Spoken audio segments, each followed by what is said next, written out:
Good afternoon. A very warm welcome to the EPC, and thank you for joining us. We're very grateful for all the interest. It's good to see a full room, and it is very important that we continue the discussion on Ukraine and on the future of Europe's security and defense.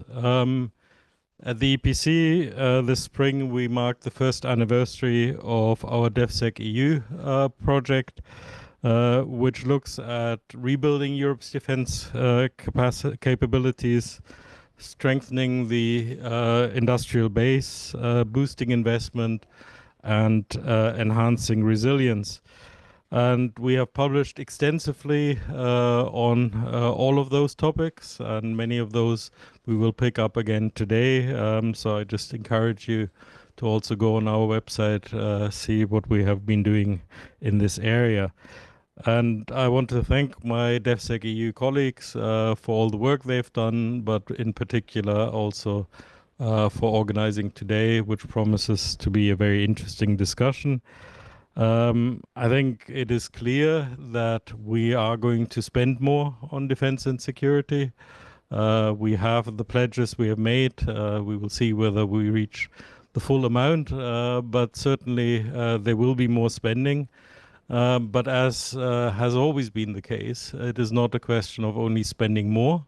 It is also a question of spending better, making sure that what we are spending does translate into the capabilities which we will need to face the threat, which is very real and very present at this moment in time. That also involves putting much more emphasis on innovation. I think what we're seeing in Ukraine shows that also warfare is changing.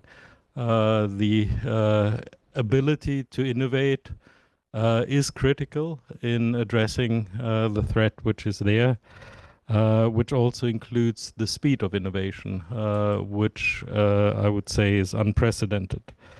So we will pick up all of those topics later today.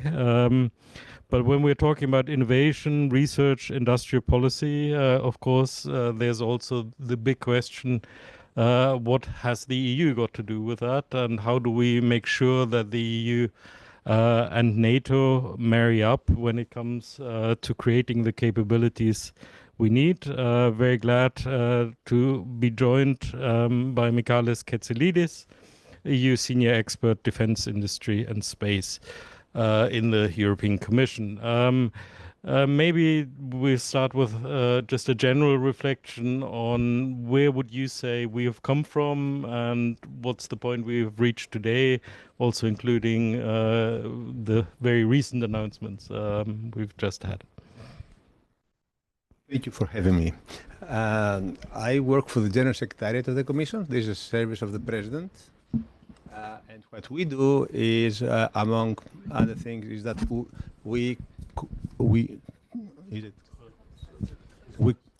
better now? Yeah. So what we do in the General Secretariat of the Commission is we coordinated files that cut across many policy areas. This is exactly the case of what we're discussing today. Think of drones, because I just had a meeting on that. What policy area do they fit in? Is it defense? Is it because of what's happening in Ukraine? Is it the airports? So internal security because of what happened in Germany, Denmark, Belgium. Is it maritime? Is it critical infrastructure because there are underwater drones? It's policy areas can become mixed together, become muddled, and then this is where the external coordination is needed. This is true for Brussels as it is true for all capitals.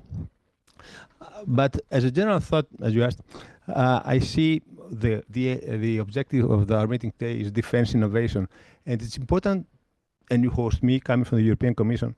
It's important to remember that 9 years ago, the European Union was doing nothing. So it was only 2016 where President Juncker came up with his idea of a European Defence Union. Before 2016, the European Commission was spending €0 on defence. Where we are now. Just to give you an idea, because figures sometimes are interesting and shows the trend. In the first 3 years, 16 to 18, 2016 to 2018, the European Commission spent €30 million per year in supporting defense industry. In 19 and 20, this went to €250 million, 30 to 150. In the years that followed, 21 to 27, this went up to 1.6, 1.7 billion euros if you put all defense instruments together. And now, only SAFE is 150 billion euros, it's loans. Then you have the new proposal for the next financial framework, which is 5 times more. These are still our proposals.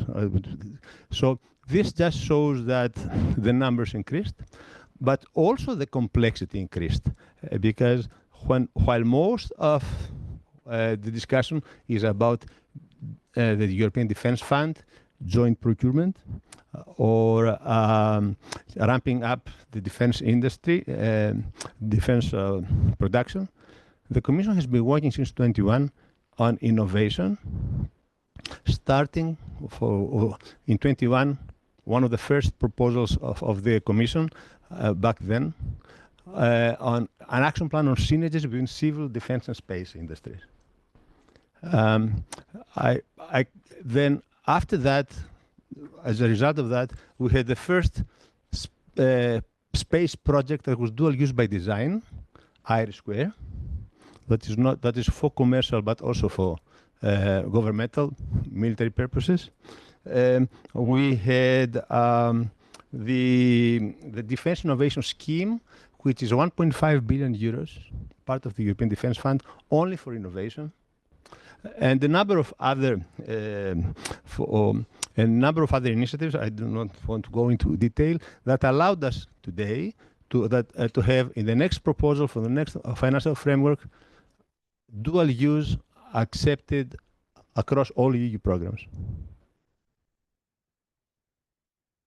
Clearly, there has been a lot of activity. You've also recently presented the roadmap on defense industry transformation. But there's an issue which has always been in the background when it comes to defense and security, which is that member states very much see this as the core of sovereignty, the core of areas where they see a very distinctive role for the national level, including in the industry.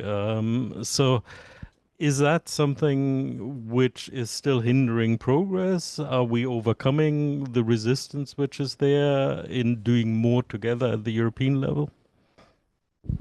I think that is a reality that helps us all understand that we have to overcome this. Actually, if you look at all the critical technologies of today, both in the commercial world, but also in the battlefield, they are dual use.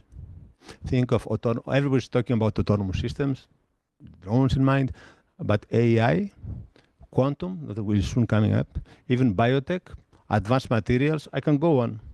It's hard to find an important technology in defense, maybe supersonic, that is not dual use. Even if you look at the critical technologies, the emerging disruptive technologies that NATO identified, it's only hypersonic that is not dual use. All of them are dual use. Because of that, the Commission and the civilian world has a role. Has a role because much of this is actually steered by the market forces, and the defense has to adapt or adopt, be technologies or be standards even. If you look at standards, by the way, for example, NATO is developing defense standards, but for dual-use standards, the market is developing them. And we're working with NATO to see how best to adapt or adopt those standards for their use, because the Commission is actually a keen stakeholder in the standardization organizations.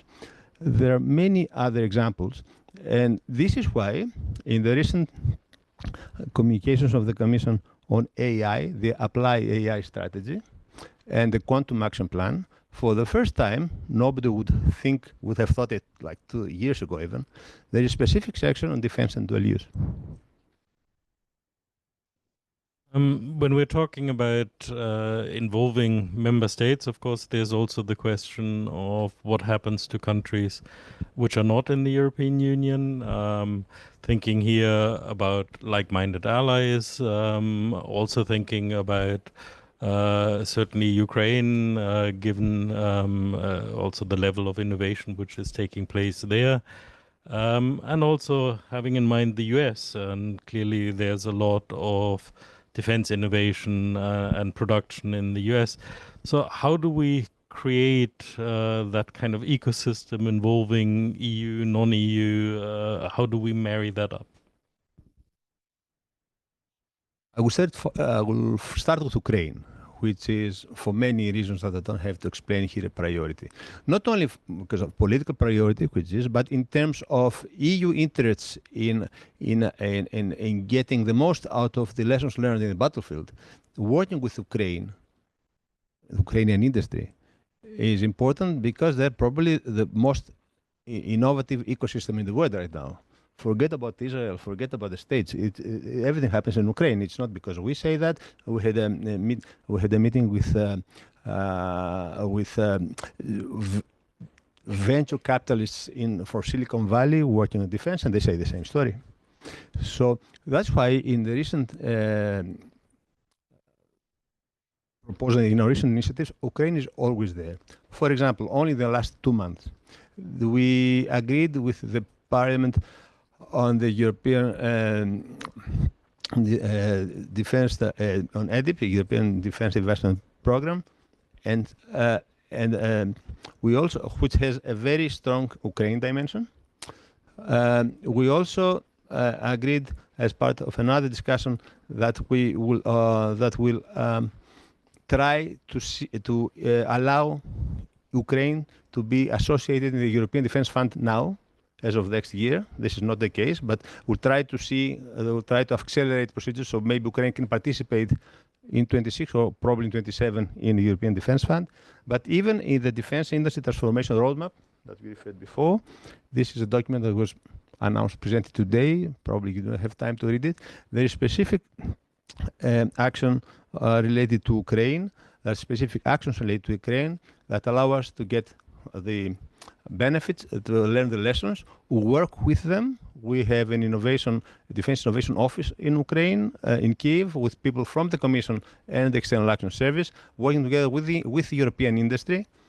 And maybe the last example, even the European Investment Bank, because when we talk about Europe, it's not only the Commission and the EU budget, we have the European Investment Bank. The European Investment Bank gives opportunities for loans for Ukraine spin-offs, if you wish, that can be or cooperations with the European companies that will be based in Europe and build on the lessons learned from Ukraine. So Ukraine is one area, one specific case. For the Norway is of course participating as if the 28th participant. So Norway is already fully part of our work in defense. With UK, we have an ongoing discussion, an ongoing negotiation that is still to bear fruit. It's a difficult discussion that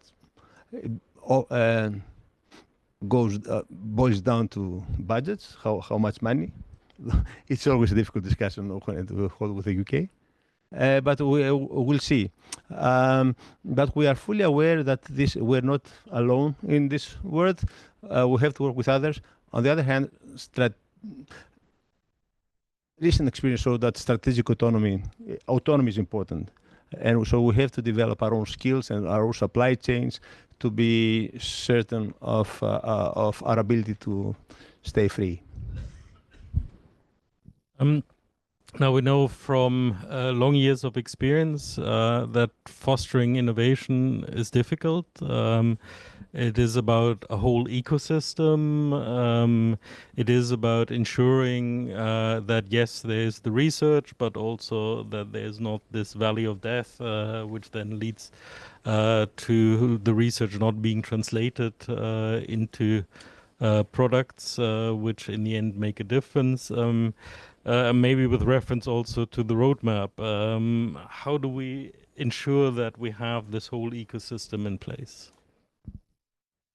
We will see in the defense industry transformation roadmap that we published today how we set the priorities. We also I'll talk about them, but we also give some financing instruments, and these financing instruments will be much bigger, much more important from 28 onwards. So I will try to give some indications for all of that. So what is changing? First of all, I think you talked about that. It's not only about money. It's not as if we double the money, we have the capacity. It is more complicated than that, and this is actually what we learned in these 5-6 years that we are developing, working with the defense industry with the European Defense Fund. So you mentioned yourself the valley of death. So now we're trying to adapt and introduce new instruments that will support the full investment journey of defense companies, from R&D to testing, certification, manufacturing, and then deployment. This is not words. For example, just to give on the deployment side, because contracts are always the most important thing. If you talk to private companies, they will tell you, we don't want grants, we want contracts.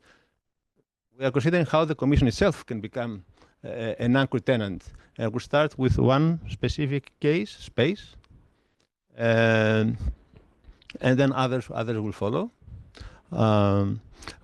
Maybe drones will follow, or others. You will see. We also will also create the conditions for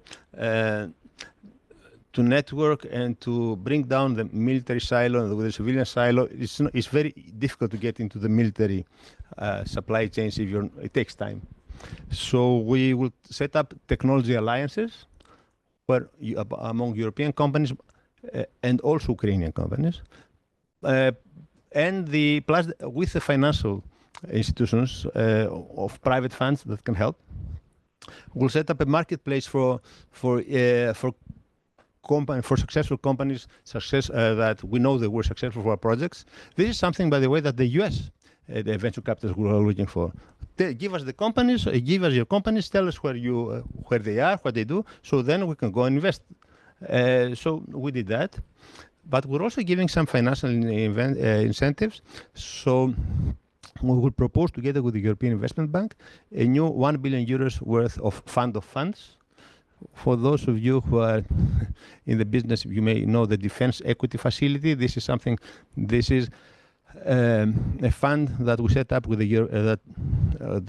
European Innovation Fund that allows to co-invest with private capitals that want to invest in defense companies. Actually, this finished very fast. It went much better than we thought, much better than we thought. So actually, we had 170, now we go to 1 billion. And this is now for until 27. So we have that. I will also propose, and I finish with this, a new pilot instrument that, of course, we found a nice name for that. We call it Agile. And then what this is supposed to do is to allow time to result cycles not exceeding 6 to 12 months. For anybody who knows how the commission cycles are, I mean, we are 5-6 years. So this is new, and it's very much adapted to small SMEs, to products, to the experience from Ukraine, where the developments are spiral. You do something, you send to the field, you learn from that, then you modify it, etc., etc. And I think we try our limits to adapt to the reality that we see next to our borders. And I'll try to squeeze in a couple of questions as well. So if you have any, then I'll come to you in a minute. But just to follow up on this, you were talking about finance coming also from other places in the world. Clearly, we are talking here also about global supply chains. We're talking about critical technologies and critical raw materials. So how do we marry up this openness with the needs of economic security, of strategic autonomy, which you've already mentioned? Mentioned critical raw materials. It's not a secret. It's an issue. More than 80%, 90% sometimes of our end products, the downstream products are depend on critical raw materials that come from outside. It's even China mostly, countries that we cannot always rely on. So we try to see how we can remedy that. We will soon come up with an announcement on that. But also, if we look at specifically it's wider than defense. This problem is wider than defense. But if we look at defense only, the Commission, we set up 3 years ago an observatory of critical technologies that actually works very close with industry and with member states, that actually analyzes the supply chains and actually tries to identify exactly what the weak link is, and try to see how we can keep it in Europe. We are also thinking how, for example, in the new contracts that we will give, either be it from the existing contract we have now, like EDIP, or maybe the SAFE contracts, we can introduce some conditions in the negotiations, union negotiations, that they should look that the member states and the industry should actually look at getting critical raw materials from Europe rather than from China, or from other countries that are we feel more comfortable with. So this is a process that will start now, and it will take some time. It will take years, but we try definitely that. The aim is to reduce dependencies on critical raw materials from countries we don't feel comfortable with. Thank you. So I'll take two questions. Please identify yourself and also keep it to a question and keep it short, not a statement, then we don't have a chance to have an answer. So I've seen two there, and that's all I can take.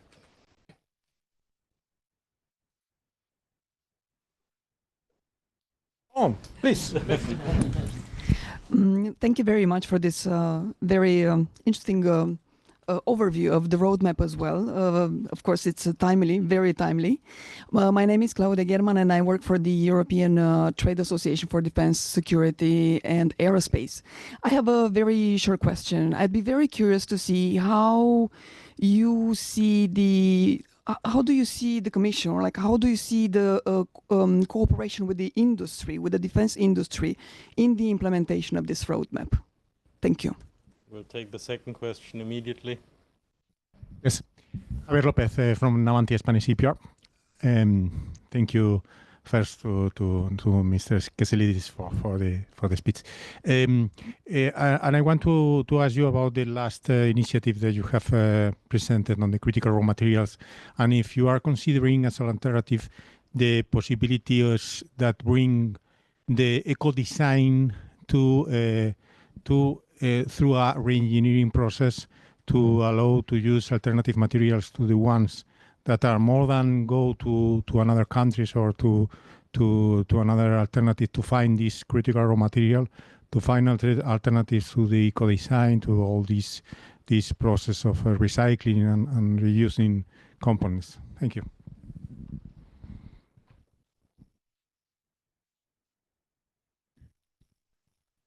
Take the first question first. In the 4 flagship projects that were proposed in the roadmap, others may follow, are actually meant for member states to take the lead. I mean, this was clear if you read the European Council conclusions, what the leaders agreed. They invited coalitions of member states to lead. and this is normal because they are the users, they have the armed forces, it is not the Commission. The Commission can help, and that's what we're preparing to do, in different ways. So we can, if we take, examples always help. If we take the drones, for example, the counter drones, we have a catalog of projects that we have been funding, that produce impressive results. Only from the European Defence Fund, 1 billion euros were invested in drone-related technologies.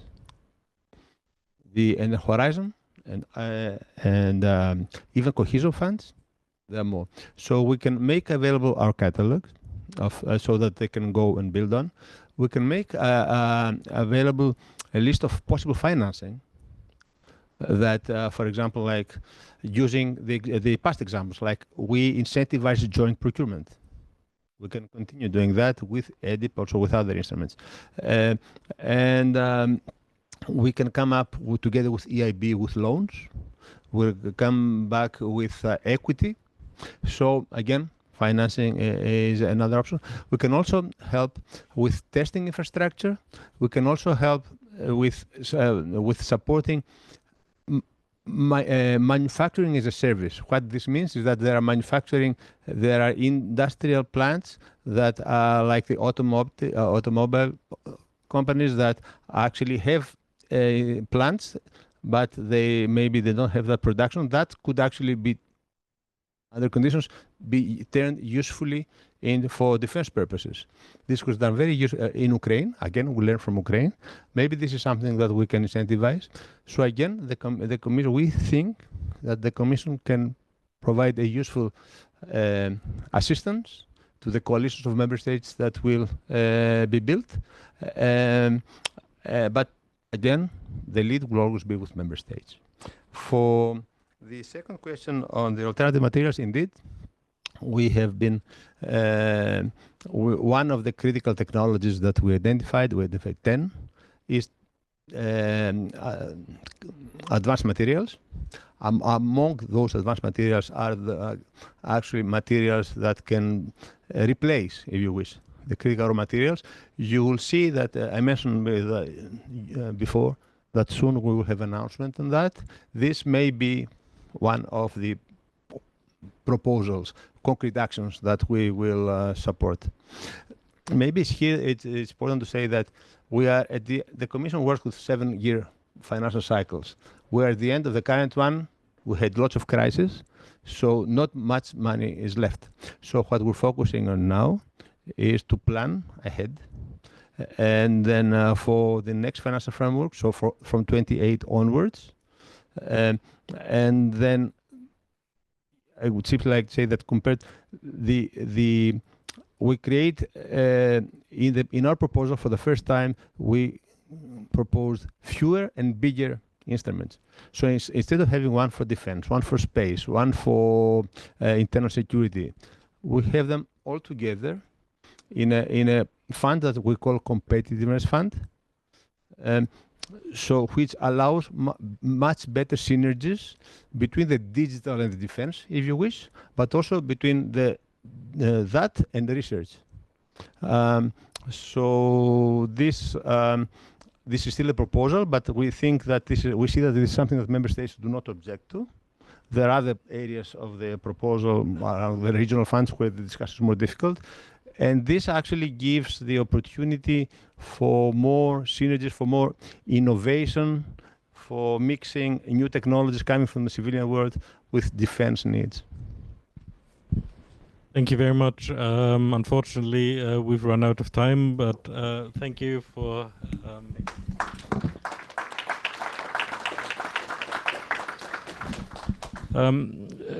one thing which strikes me, and that's maybe a worry I would have, is I wonder how much time we have and whether we are not going to have to be much quicker than thinking in terms of 28 onwards. But I'm sure that the following panels are going to pick up many of these issues and possibly provide the answers. So the first panel, which follows directly on from this, is driving defense innovation, mobilizing venture capital, simplifying procurement, and engaging Ukraine. So we'll continue with the program, and thank you again for being here.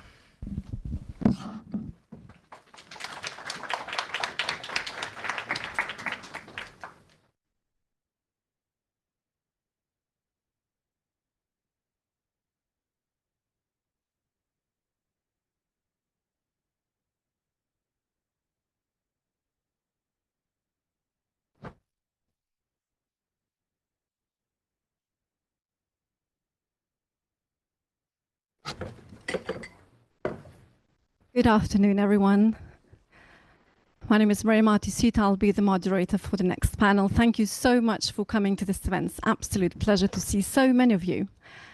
We need to have 6 chairs, 3, 6, that's right, fantastic. Well, this smoothly leads to our first panel, and I can see our panelists already standing, so let me invite them straight away to the panel. That's Kateryna Mykhalko, Director General at Tech Force in Ukraine. Thank you very much for being here. Claudio Palestini, Head Innovation and Technology Adaptation at NATO. Mustafa Nayyem from Green Tech Harvest and former Deputy Minister of Infrastructure, Ukraine. There's also Christian Grønnerød, Chief of Procurement Division at NATO Support and Procurement Agency, and Nathalie, Guichard, Director for Research, Technology and Innovation at the European Defence Agency. Thank you very much for your time. I'm absolutely thrilled to have you as panelists. And the way we will proceed is that I will invite each speaker to speak for a few minutes on defense innovation from the point of view of their respective institution or body, and follow up with a few questions. And I'd like to start with Ukraine.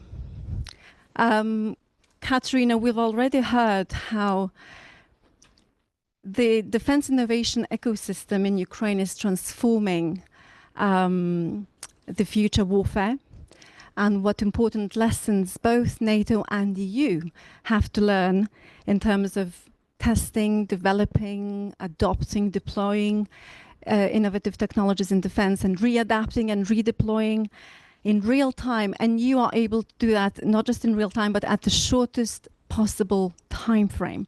How do you do that?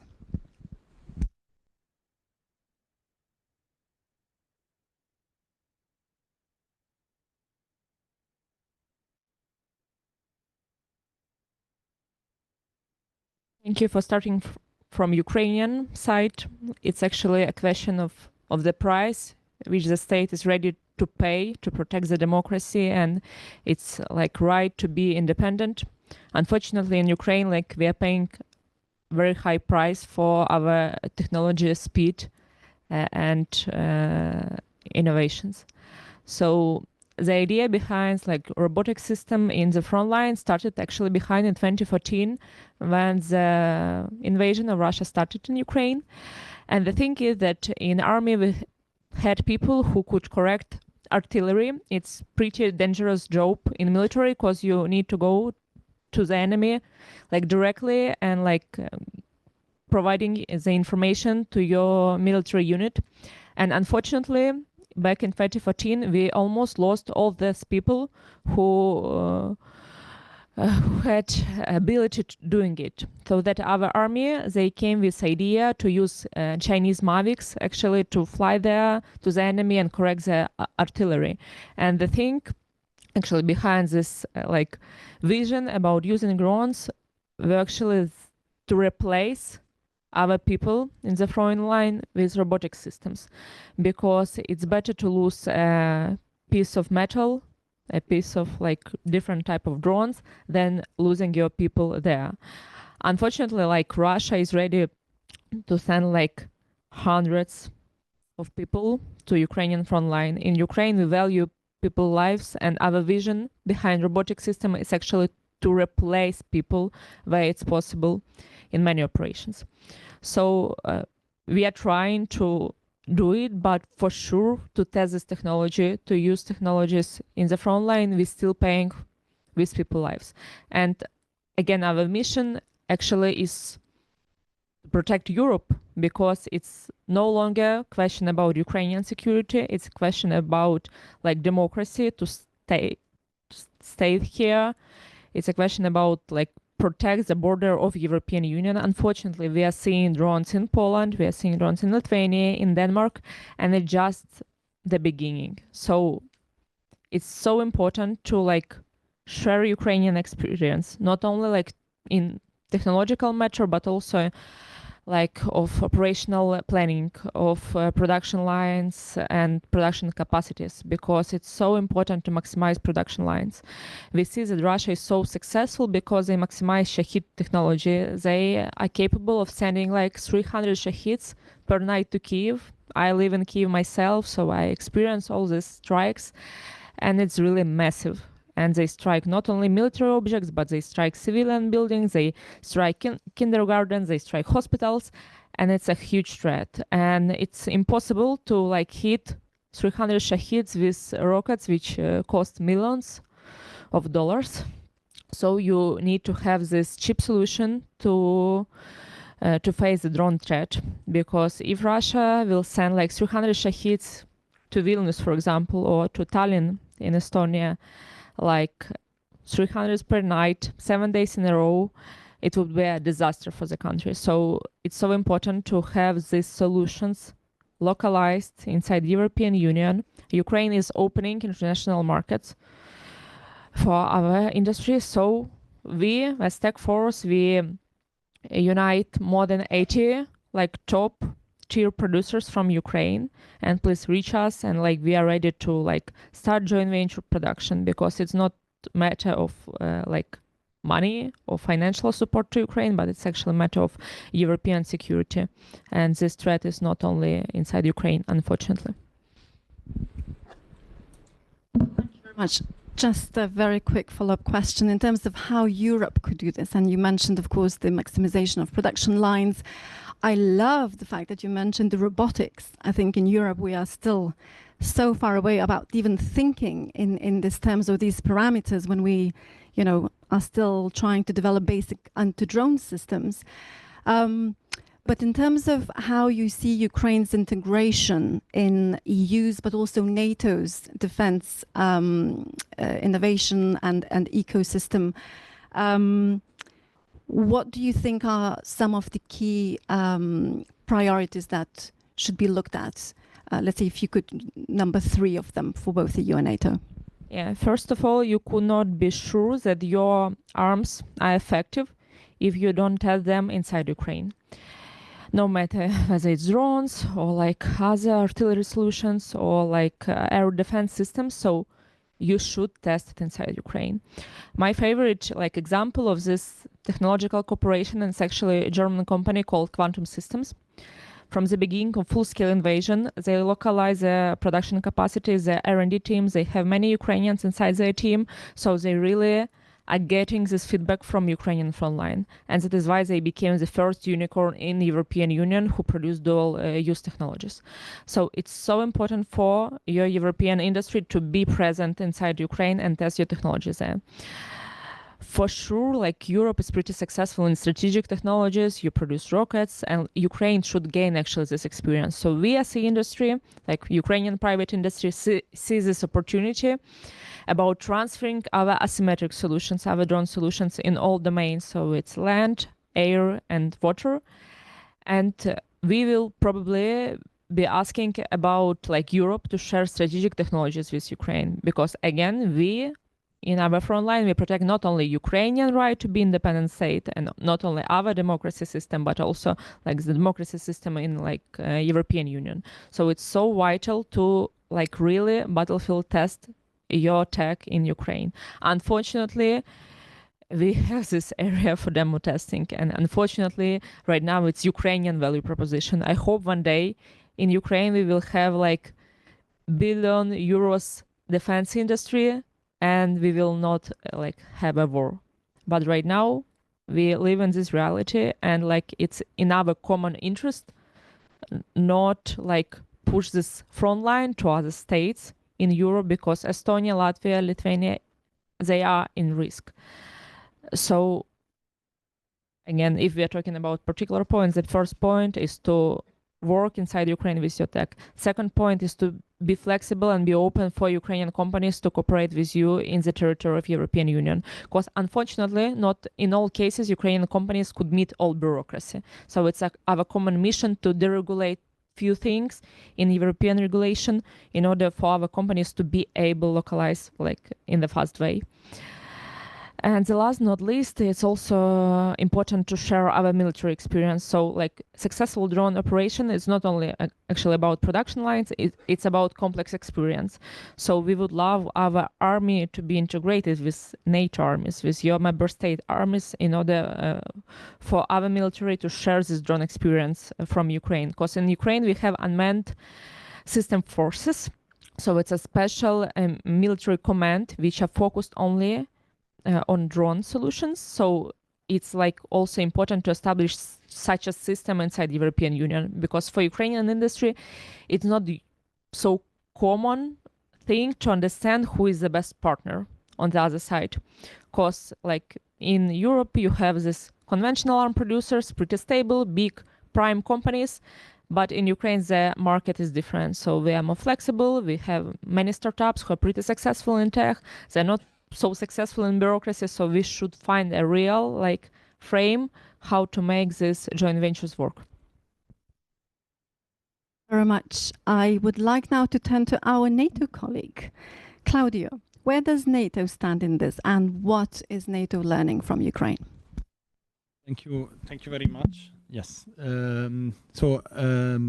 I will start from the words of our Ukrainian colleague and a bit on the title of the panel. So engaging Ukraine, simplifying procurement, and mobilizing venture capital. This is what our division and NATO is trying to do exactly in the same order. So taking the experience from Ukraine, and we have a policy of cooperation with Ukraine in innovation. It's the innovation NATO-Ukraine Innovation Cooperation Roadmap.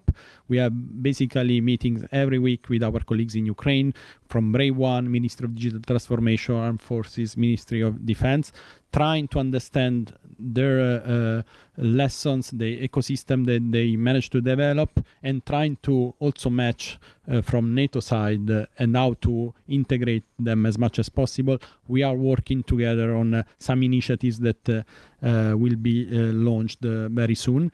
But taking the model of Ukraine, we launched what we call the Rapid Adoption Action Plan. This was approved by heads of state and government this year. It's a way exactly to de-risk the adoption of technology. So how to simplify procurement, and I will leave Christian to explain more about procurement in NATO. But on our side, we work with the nations, with all 32 nations, to understand what are the best practices they use, how they envisage innovation to be integrated in contracts today, how they are envisaging, for example, some of the new concepts like contractually owned and governmental operated. So having lease, having operators using operating equipment for you, how to ring fence some of the contracts of the funding in big contracts for small SMEs, for startups. So we have done this, and we are having a discussion with the nation so that they have like a number of options if they want to basically replicate and follow the example from Ukraine. When we talk about venture capital, this is something where NATO has developed some concepts and some initiatives. Diana and the NATO Innovation Fund, especially. So you talk about quantum system. The sister company, it's Stark, and received investment from the NATO Innovation Fund, for example. So we are trying to make sure that the same that is happening in US is also happening in Europe, where we have basically venture funding backing some of the defense companies that shows promising solutions and can provide results today. So some of the things that are in the Rapid Adoption Action Plan, led to some practical implementation. One example that we usually make is the task force sex, and I think the next panel will be on the maritime. So the Baltic version was the first instance how to engage with industry in a new way. So basically asking for industry to deploy solutions immediately in an operational environment, and then taking lessons and refining their products and their technological solution with them. We are trying to replicate this model also in other areas. So you mentioned before drones and counter drones. It's not an easy task, especially for NATO nations. We are not in the front line. We cannot protect everything that we want to protect, but we have some models where we can basically deploy solutions and have a different engagement with the industry as we go forward. I will stop here and probably Christian will develop There are more. some NATO allies on the front line, so to say. I'd like to use another example. I think many participants here are quite curious about this, and indeed NATO has come a long way with the Indeed Innovation Fund, Diana learning from Ukraine. But at the same time, we have allegedly Russian drones buzzing around, you know, our airports in Belgium, in Denmark, in the Baltic states. And I just wondered, what are the main impediments that have prevented NATO from rapidly, you know, adapting and deploying anti-drone technologies over the past few years? Is it prioritization? Is it money? Is it a combination? Thanks. Oh, one of my tasks, I was and I'm still the chair of the countries working group in NATO. So this is a topic that touches very close to me.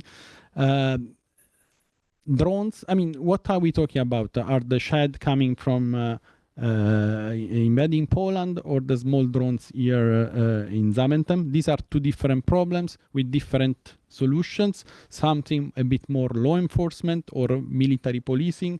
The other thing is air defense.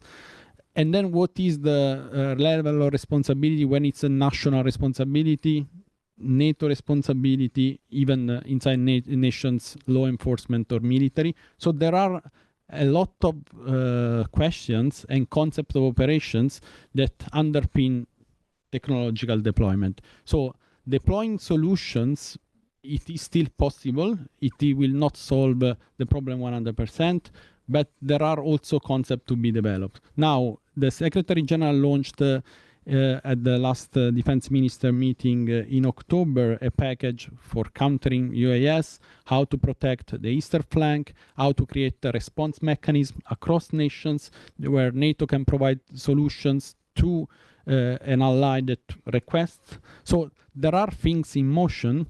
We also need to recognize that as the cyber world, it's impossible to protect everything. You need to concentrate to do your assessment, the risks, what are the threats, protect the border, and then to try to have a mechanism to build preparedness, build the resilience, that it's what we were saying this morning, it's .mlpfi. It's not only buying technology, it's building your national preparedness against it.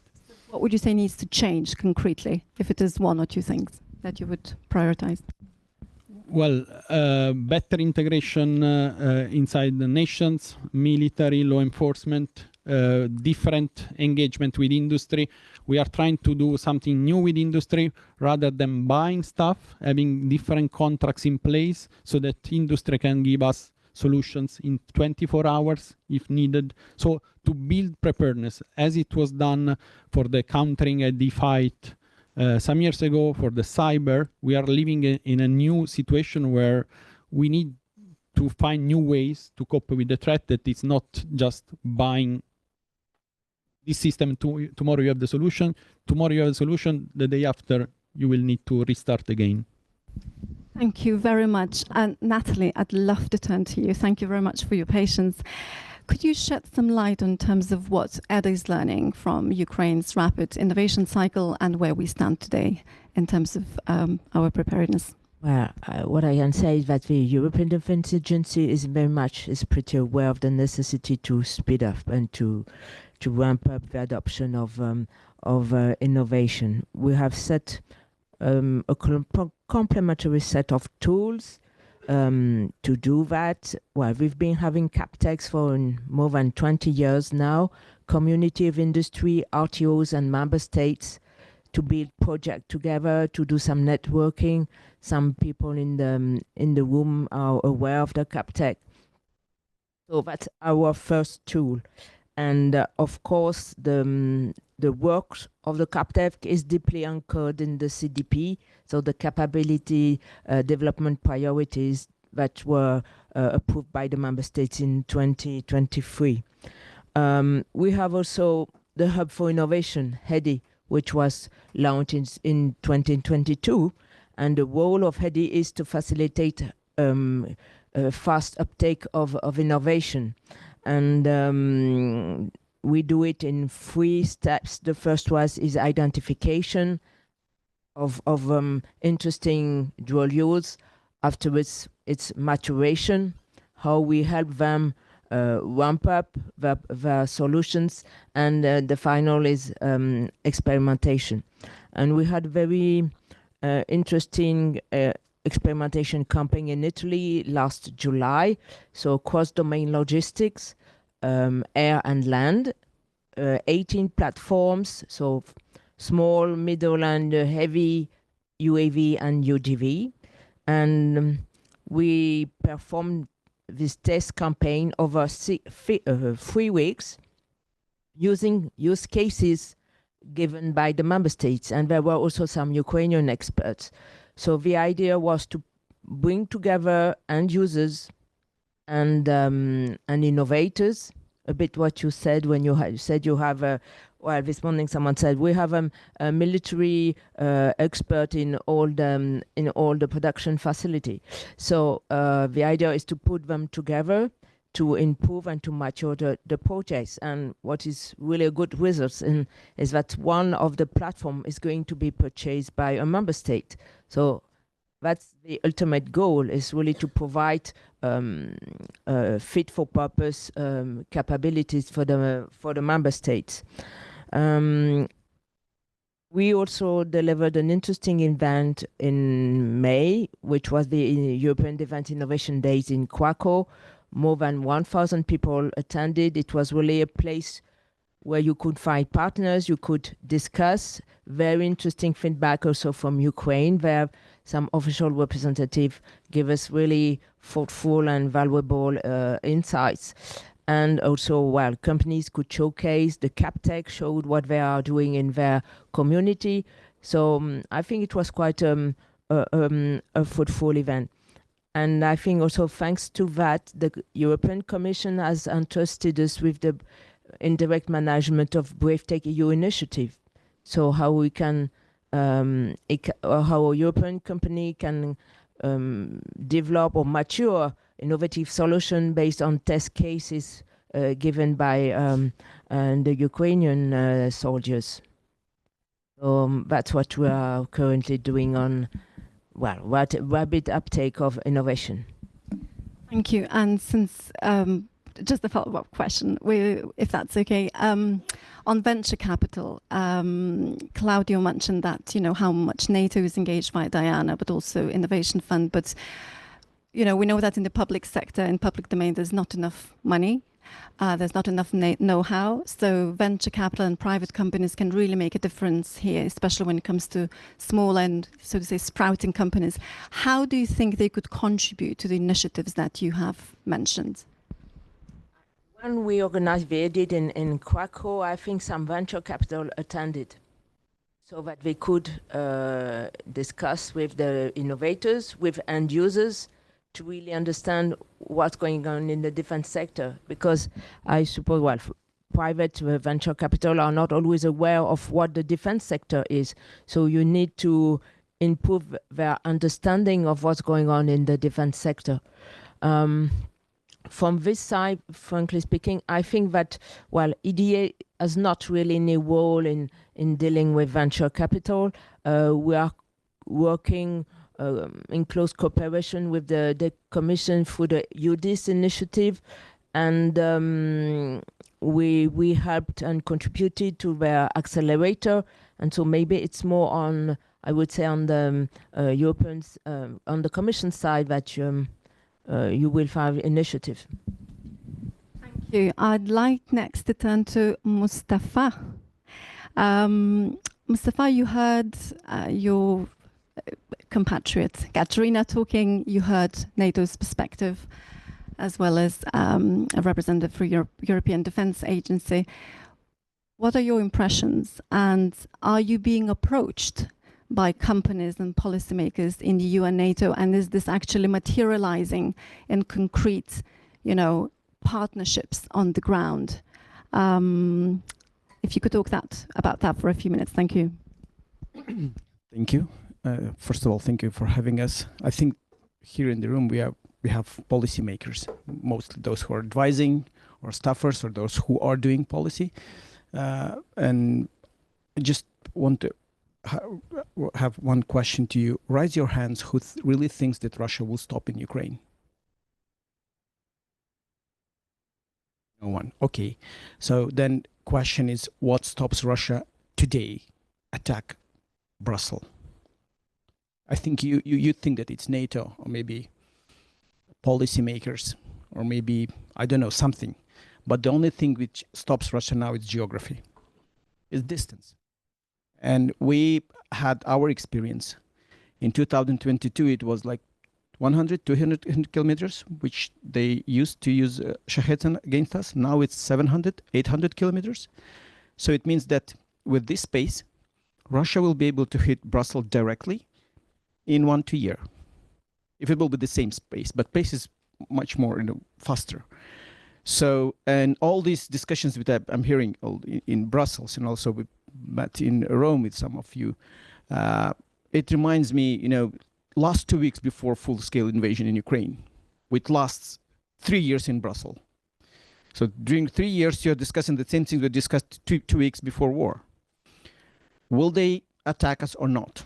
How they're going to attack us? Let's be prepared. Let's prepare our strategies. Let's prepare our procurement system. Let's do something.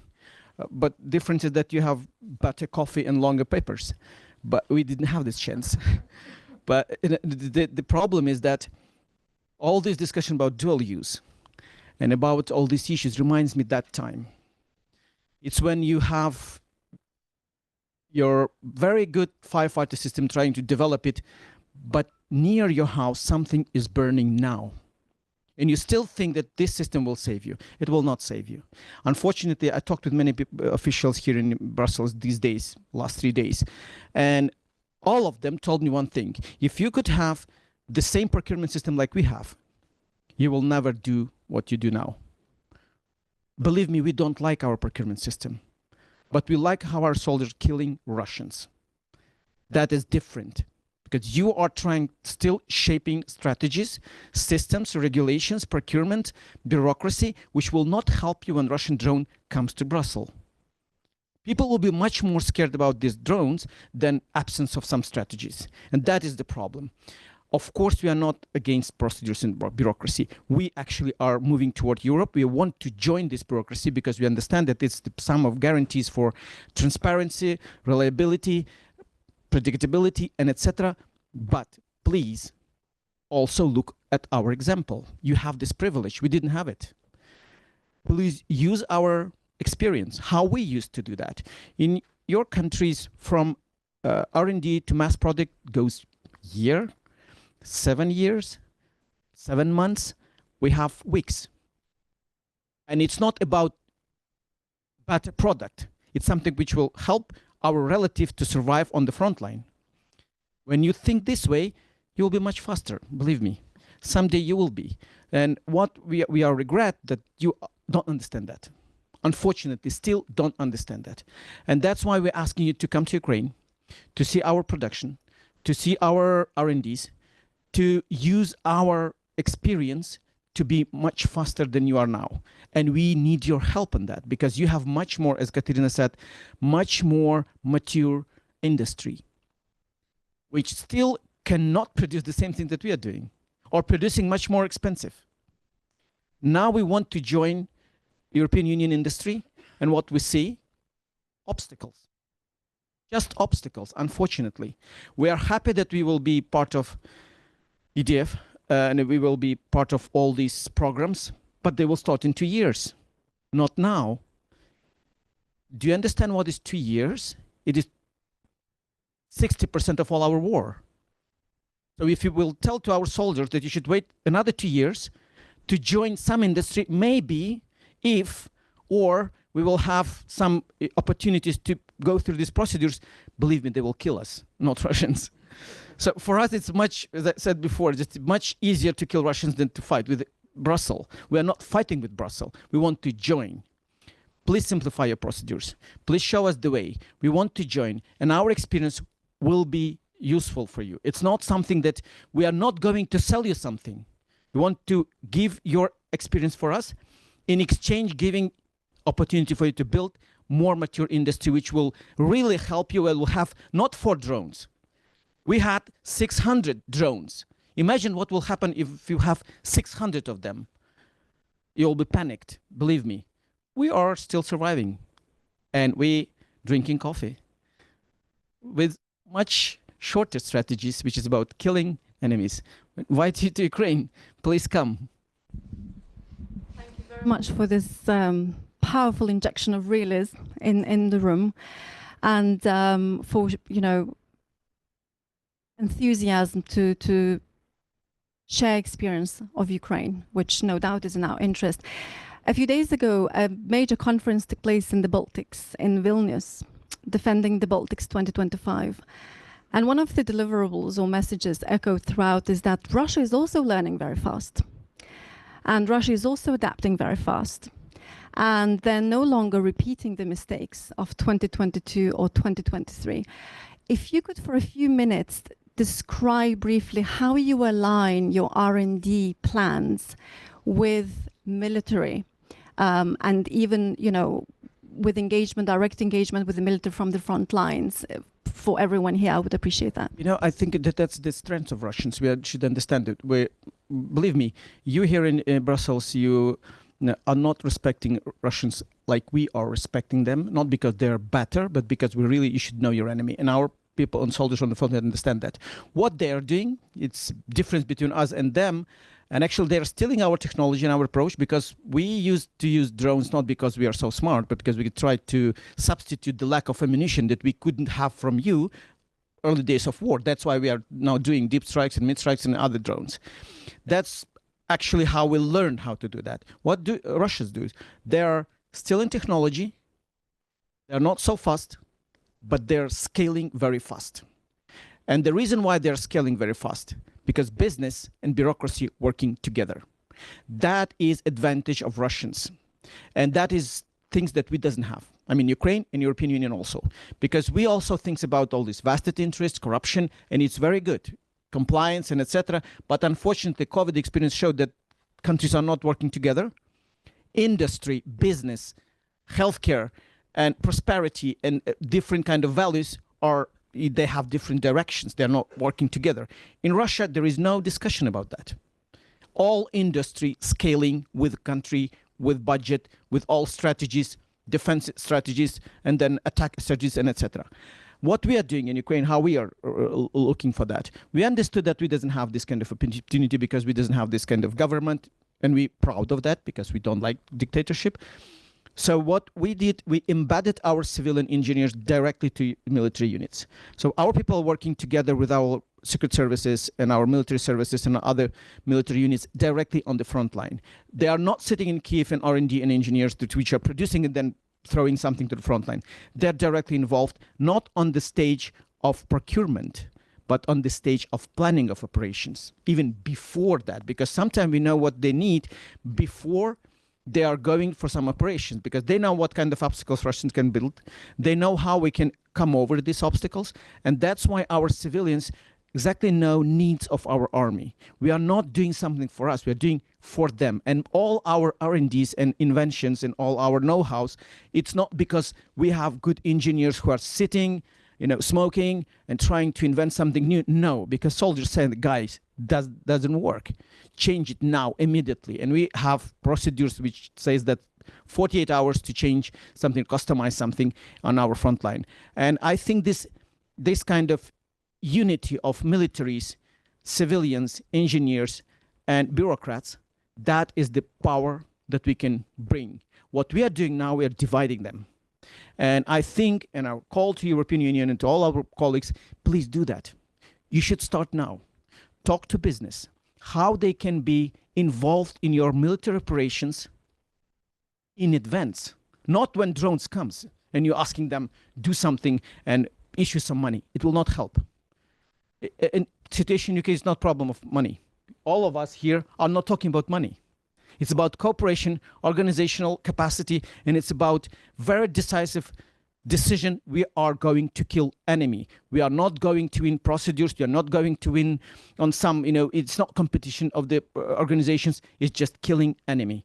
And then you should understand, you can understand that bureaucracy, militaries, civilians, and engineers will be not it only in one case, when all of them will be threatened to be killed.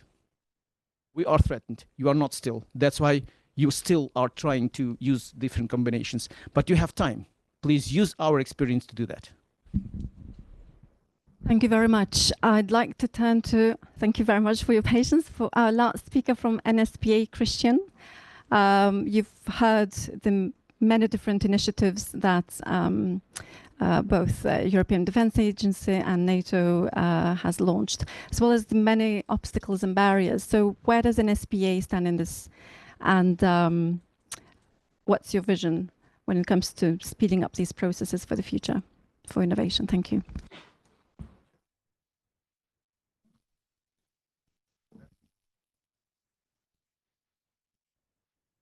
Tough act to follow, to put it that way. We're learning, and we're learning fast. A little bit about NSPA, because I don't think that a lot of people know what NSPA is all about. So NATO Support and Procurement Agency is an agency that allows 2 or more NATO member states to come together and have a joint procurement. So we don't buy on behalf of the 32, we buy on behalf of those that are willing to use us.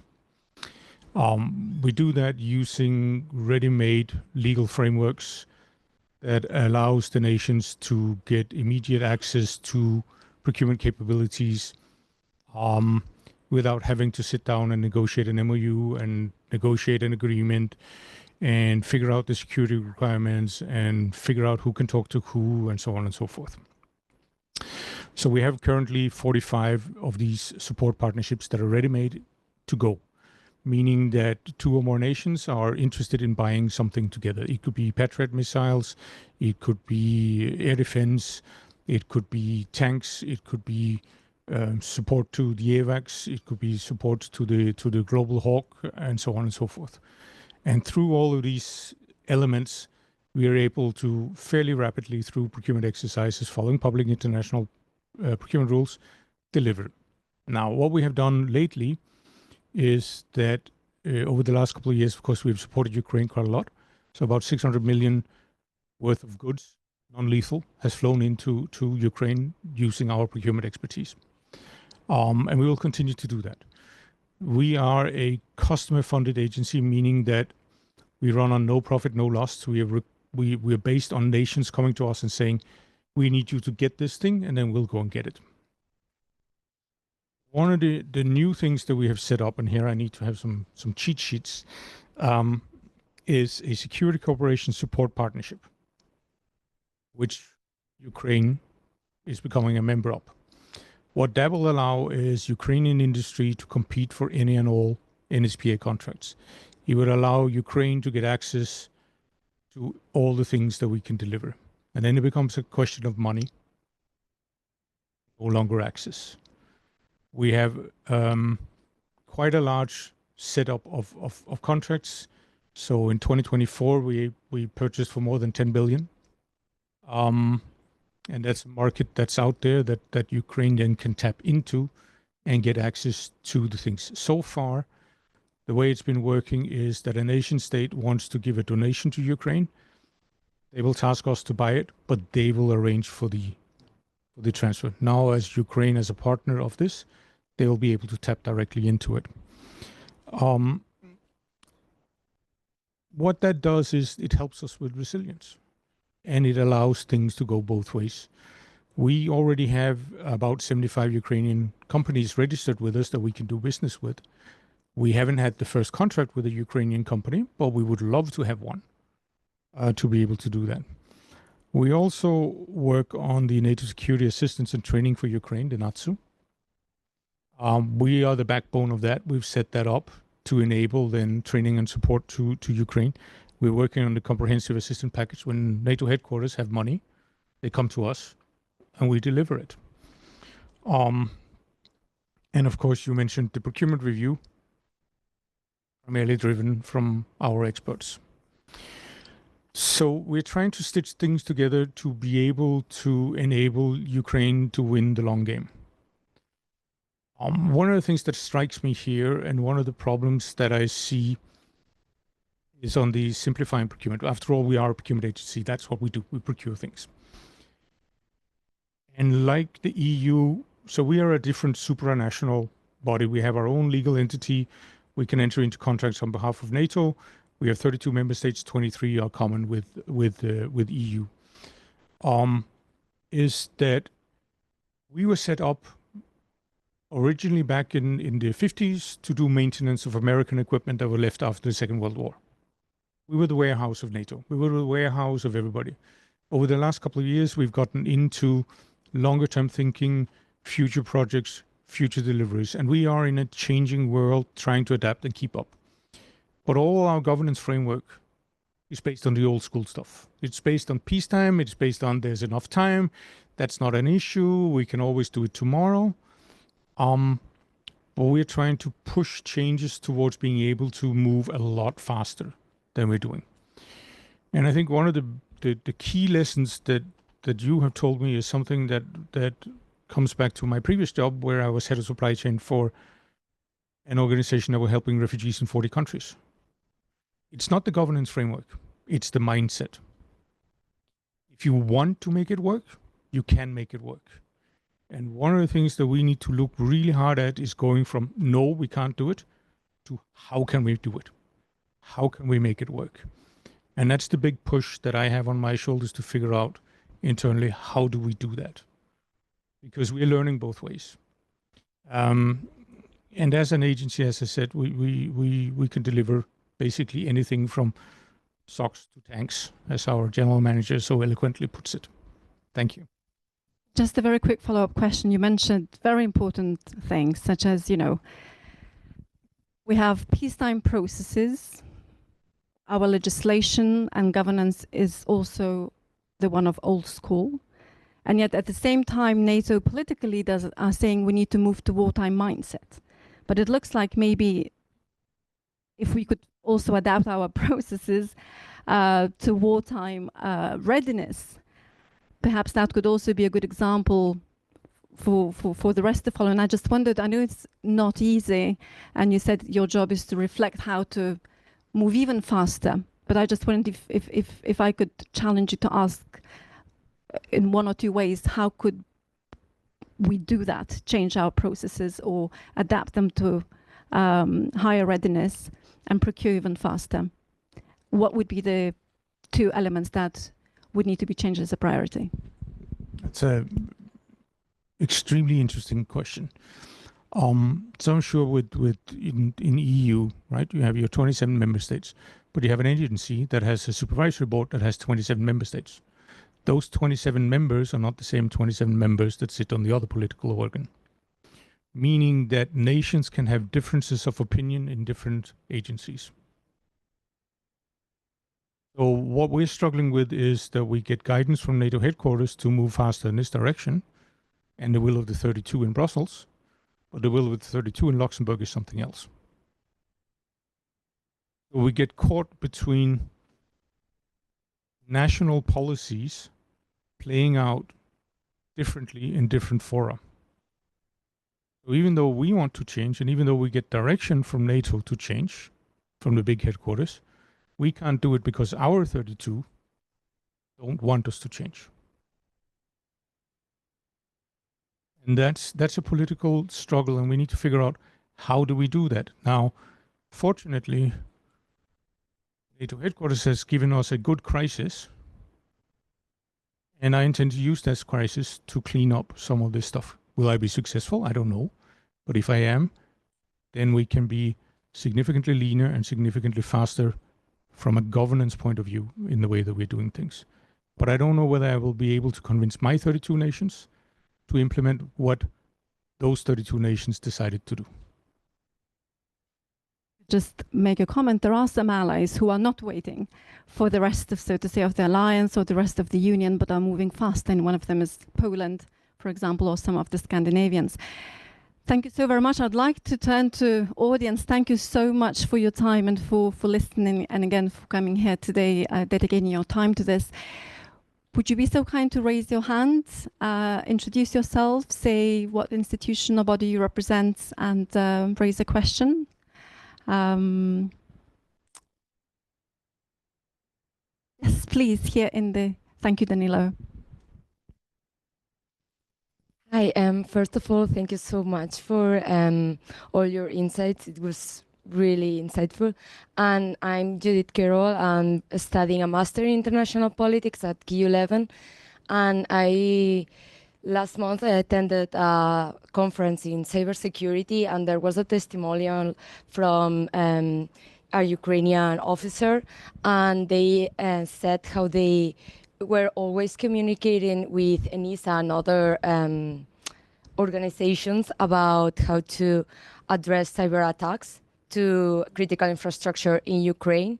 And do you think we could also do that in defense? Like also try to communicate more with organizations to the EU and try to, maybe that would be a good way to assess defense, and especially in drones?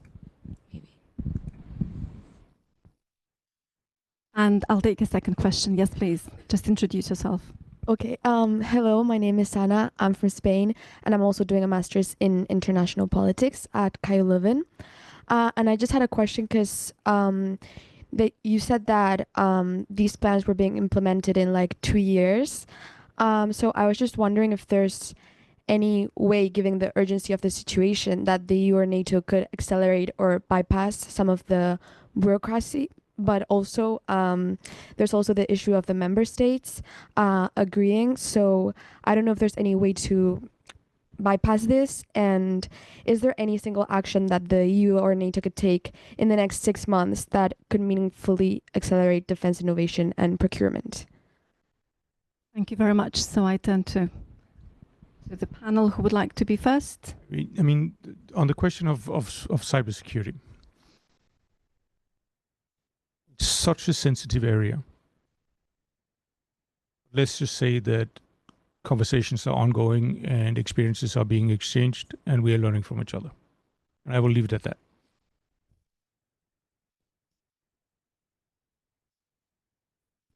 We as Tech Force, we work a lot with regulatory frame actually inside Ukraine.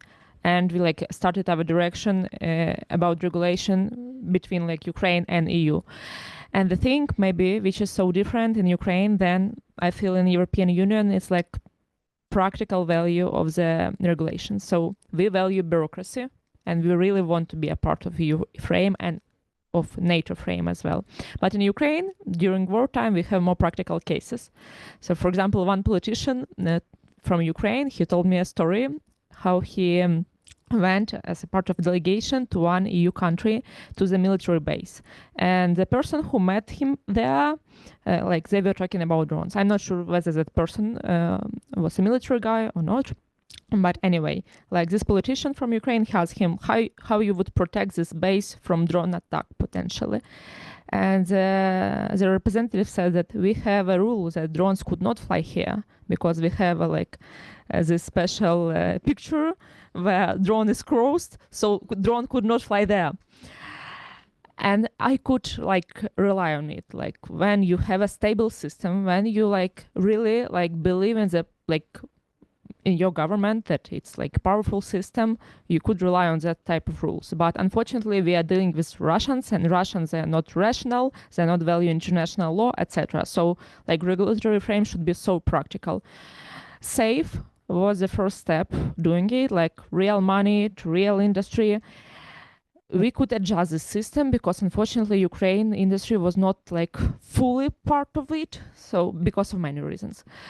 And this type of like programs with real funding to the real industry, ideally with like cooperation in Ukrainian like basement and our industry, would be the perfect one. So it's not only about strategy or special like labels saying the drone is not like flying there. It should be about practical actions, practical funding, and practical production lines. A few elements on cooperation with Ukraine. NATO established what is called JTEC, the Joint Analysis and Training Education Center. So it's a center where Ukrainians and NATO officers are there together. One of the topics they work on is drone warfare. They do red teaming each other. They participate, Ukraine participate in our training and exercises. So there is continuous engagement between NATO and Ukraine armed forces. On accelerating procurement, this is what we are trying to do. Again, from the headquarters, there is a strong push to simplify, to accelerate. When there is a political need, it's possible. On comprehensive assistance package for Ukraine, the 600 million, but others were the same amount in another agency in NATO.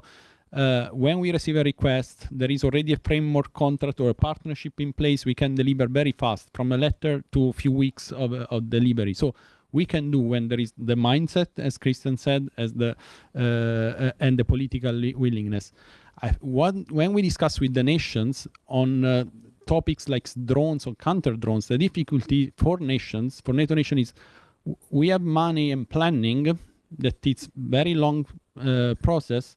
Why we should buy drones today and then they are obsolete in 1 month, in 2 months, 3 months? So how the question is not should we buy faster, but to have a procedure where we buy, we iterate, we work with industry in a different way, so that when we need the capabilities are actually the best that we can have in that moment.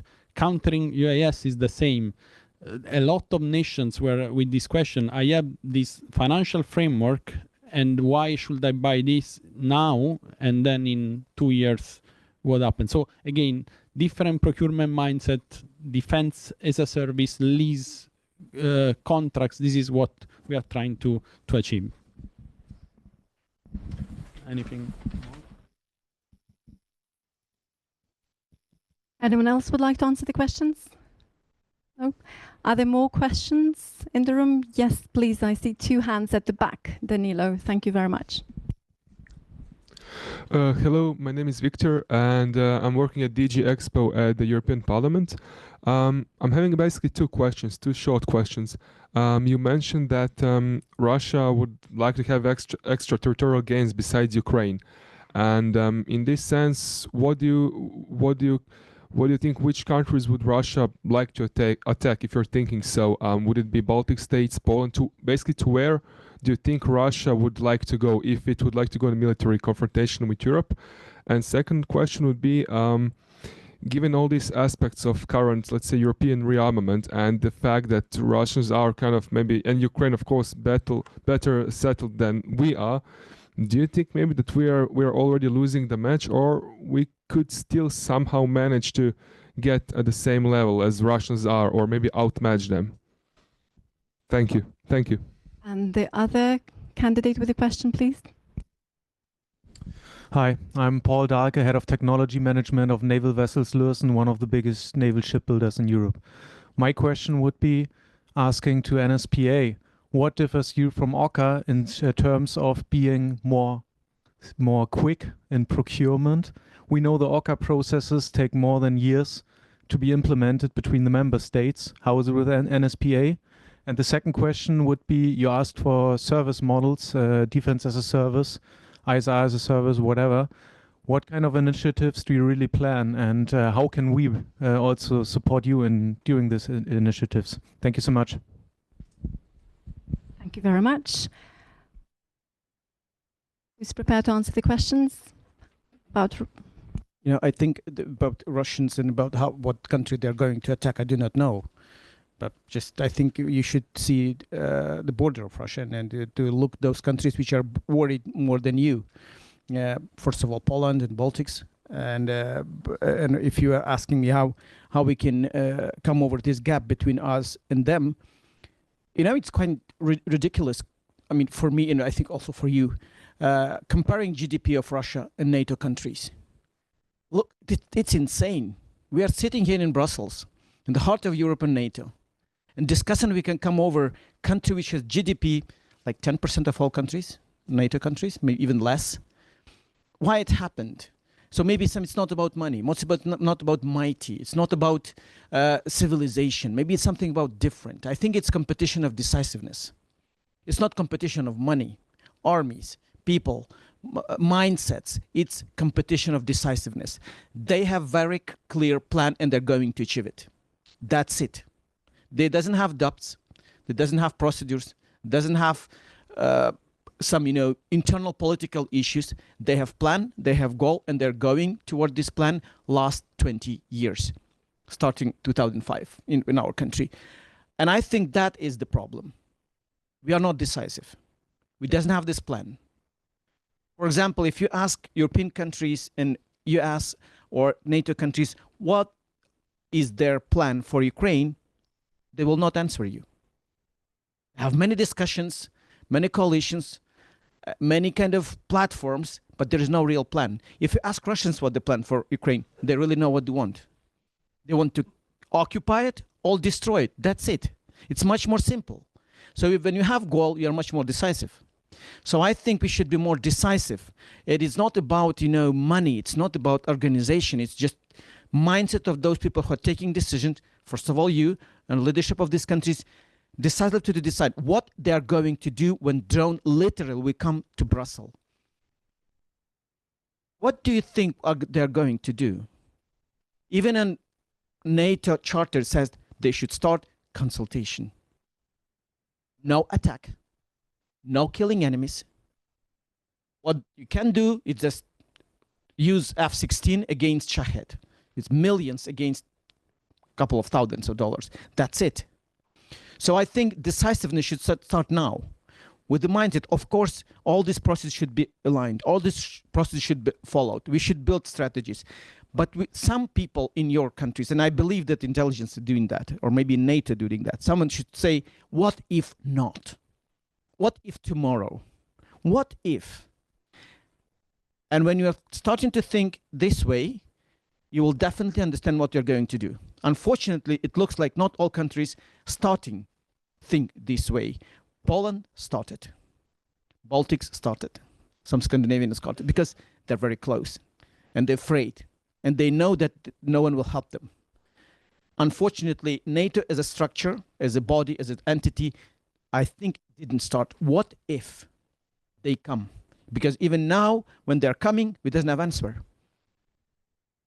So I think how we can, chase them. We don't have to chase them. We should be the same level of decisiveness. We are going to kill enemy if they're coming to our territory.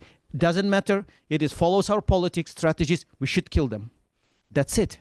There is no other options. We doesn't have these options. You have still. You think you have. Let's wait.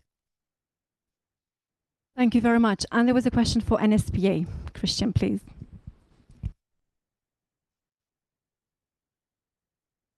You wanted to know or compare OCCAR and NSPA, basically. I don't have in-depth on OCCAR, but what I know is that if they want to take on a new project, they would need to set up a new legal structure to be able to do that within and establish a program office and go ahead and do that. We have those ready-made. Which means that we can be significantly faster in getting things going. To give you an example,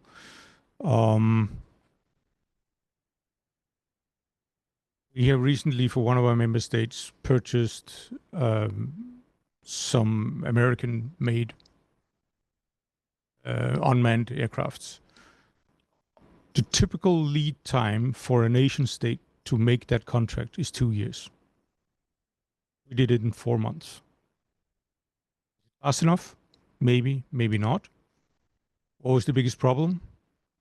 Our lawyers trying to convince American lawyers that there's a little thing called privileges and immunities.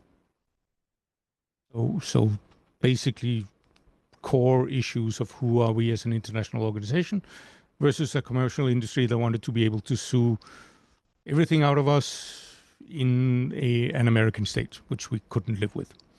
But ultimately we got to the end result and we placed the agreement. It's not a one-time agreement, it's a framework agreement, meaning that we already now are in negotiations for the second European country to be able to buy the same things. And because we already placed the contract, now we're only discussing money and delivery times. That's it. The framework is there. So in that sense, we are significantly faster than others. In order to set up a support partnership, and I'll use the same example, we got the request in late 24 from a nation saying, we might be interested in this, can you help us do it? Going through the governance framework, we could set it up within 4 to 5 months, that legal structure to be able to do it. And then it was a matter of going to the market, run the process, do the negotiations, place the contract over the summer. Thank you very much. And with that, I would like to end our panel. Join me in thanking our wonderful panelists as we move to the next session, which will be on maritime security and threats. Thank you.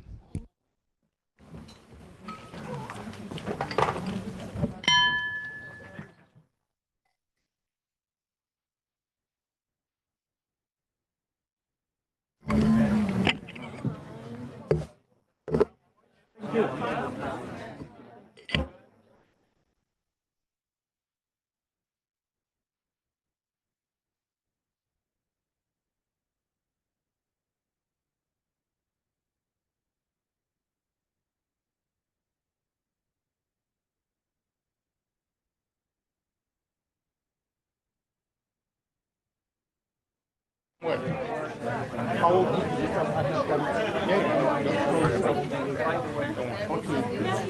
you. Match the Tanya,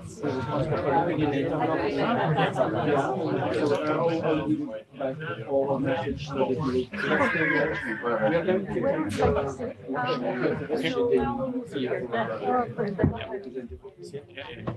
I'm not part of that. So I'm more on the long-term acquisition and the lifecycle management. And then I have a colleague that is running. Do we sit or where do I sit? I do know that very actively. Thank you. And then tanks and missiles, so all the gadgets come out of my show. Jana, maybe make an announcement. Hello, good afternoon. Thank you for attending our session on how can the EU navigate the maritime threats of tomorrow.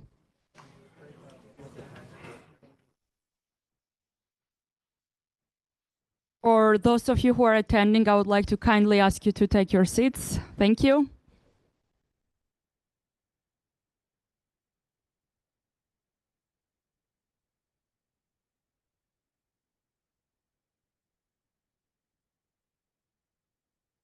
Thank you.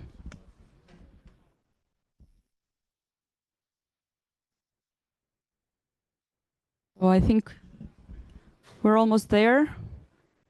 Good afternoon once again. Thank you for coming today for our discussion on how can the EU navigate the maritime threats of tomorrow. This is a session in cooperation with Naval. My name is Jana Majsturadze. I'm the policy analyst at the Europe in the World program here at the EPC. and I'm delighted to have this discussion with you. We will examine how Europe can close its naval capability gaps in the face of the growing Russian threat while strengthening its tech edge. We will consider how the EU, NATO, and their member states can refine their policies to address a deteriorating maritime security environment in Europe and beyond, marked by drone-enabled area denial operations and attacks on undersea critical infrastructure through the introduction of new tech such as unmanned systems and sensors, adoption of modular ship designs, and the digital integration of naval assets and systems. Discussion will also touch on how the forthcoming EU industrial maritime strategy can advance these objectives and how the EU, NATO, and their member states, together with the naval shipbuilding industry and other relevant stakeholders, can enhance cooperation, drive naval innovation, and strengthen European power projection in the maritime environment. We have an excellent panel to discuss these issues, and let me quickly introduce them. Giovanni Cremonini, Deputy Head of Division Maritime Security at the External Action Service. We have Davide Cucino, Chairman of the Naval. Thank you.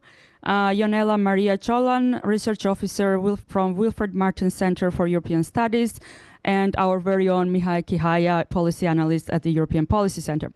Welcome, and thank you again for joining us today. Before I pass the floor to our first speaker, let me just give some housekeeping rules.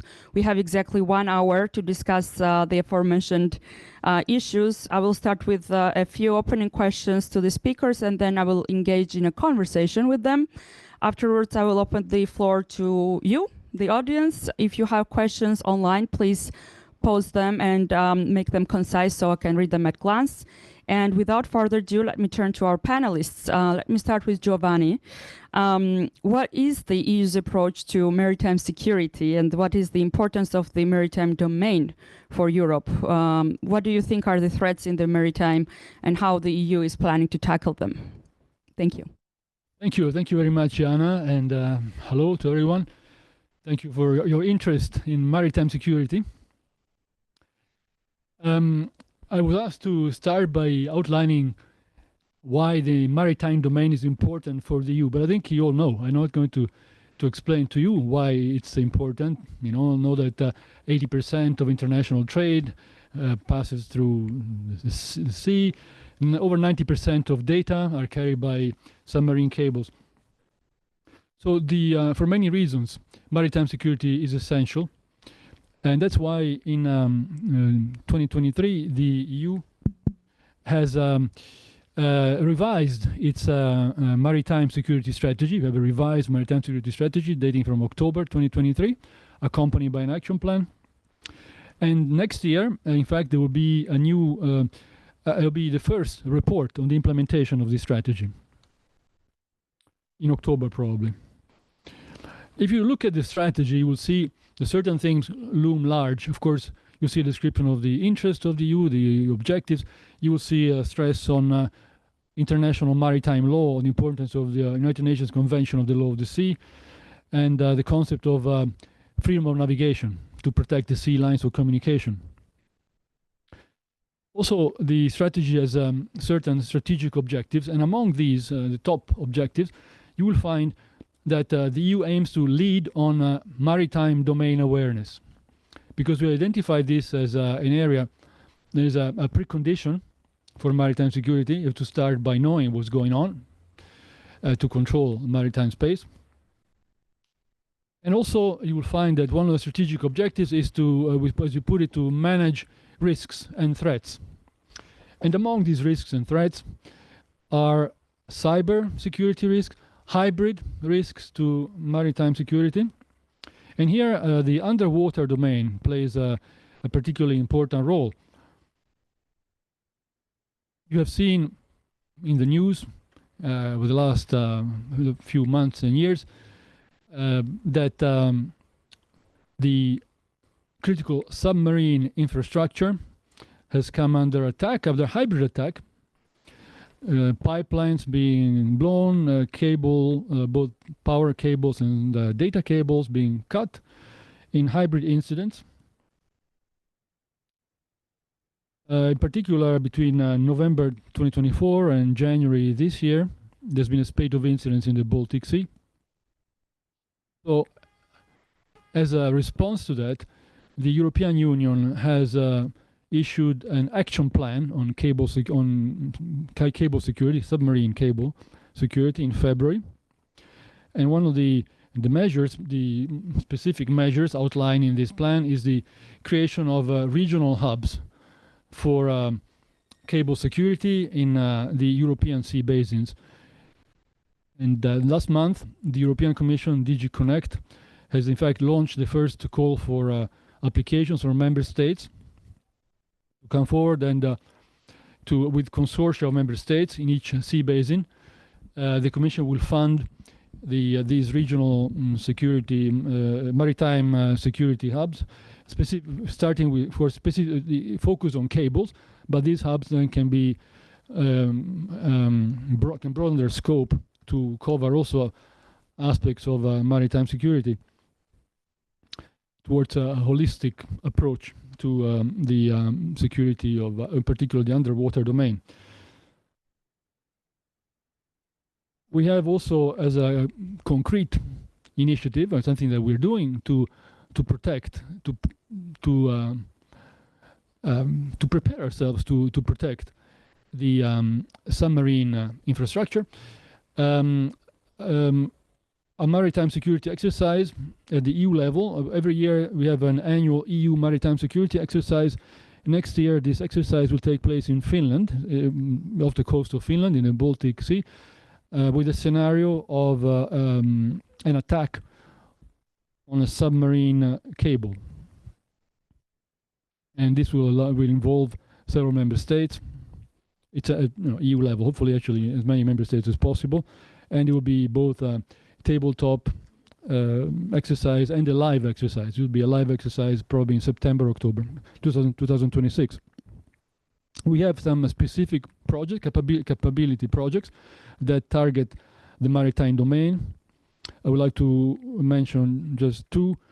The European Defence Agency has a project called Critical Seabed Infrastructure.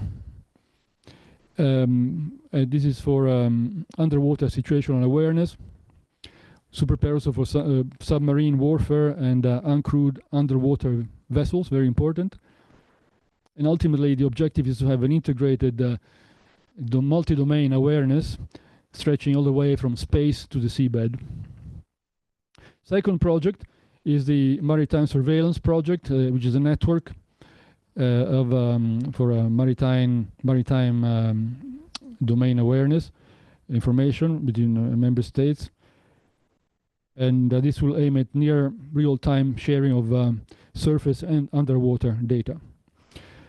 We also have cooperation with partners beyond the European Union. We have dialogues, as you know, with key partners. I would just like to mention one, India. We have a maritime security dialogue where we also talk about underwater infrastructure. This Friday, there will be the Indo-Pacific Ministerial Forum between the EU and Indo-Pacific partners. In the morning, in the afternoon, there will be a side event, specifically a ministerial meeting on the protection of critical maritime infrastructure with Indo-Pacific partners. On the 5th of December, we'll have with India an EU-India regional seminar on the protection of critical submarine infrastructure in Delhi. There will be a regional seminar. We'll invite also regional countries of the Western Indian Ocean that are on the route of the key data cables that connect Europe with India and the Indo-Pacific, in particular Djibouti, Oman. We'll also invite the island states of the Western Indian Ocean that really depend on cable security for their data connectivity. Oh, just you have to finish up. Yeah, one more point, and I'll conclude. That we also talked about threats. We see threats from non-state actors. We have experience now with the EU, with the EU naval operations. Naval Operation Aspides has had to face the drones and ballistic missiles thrown by the Houthis.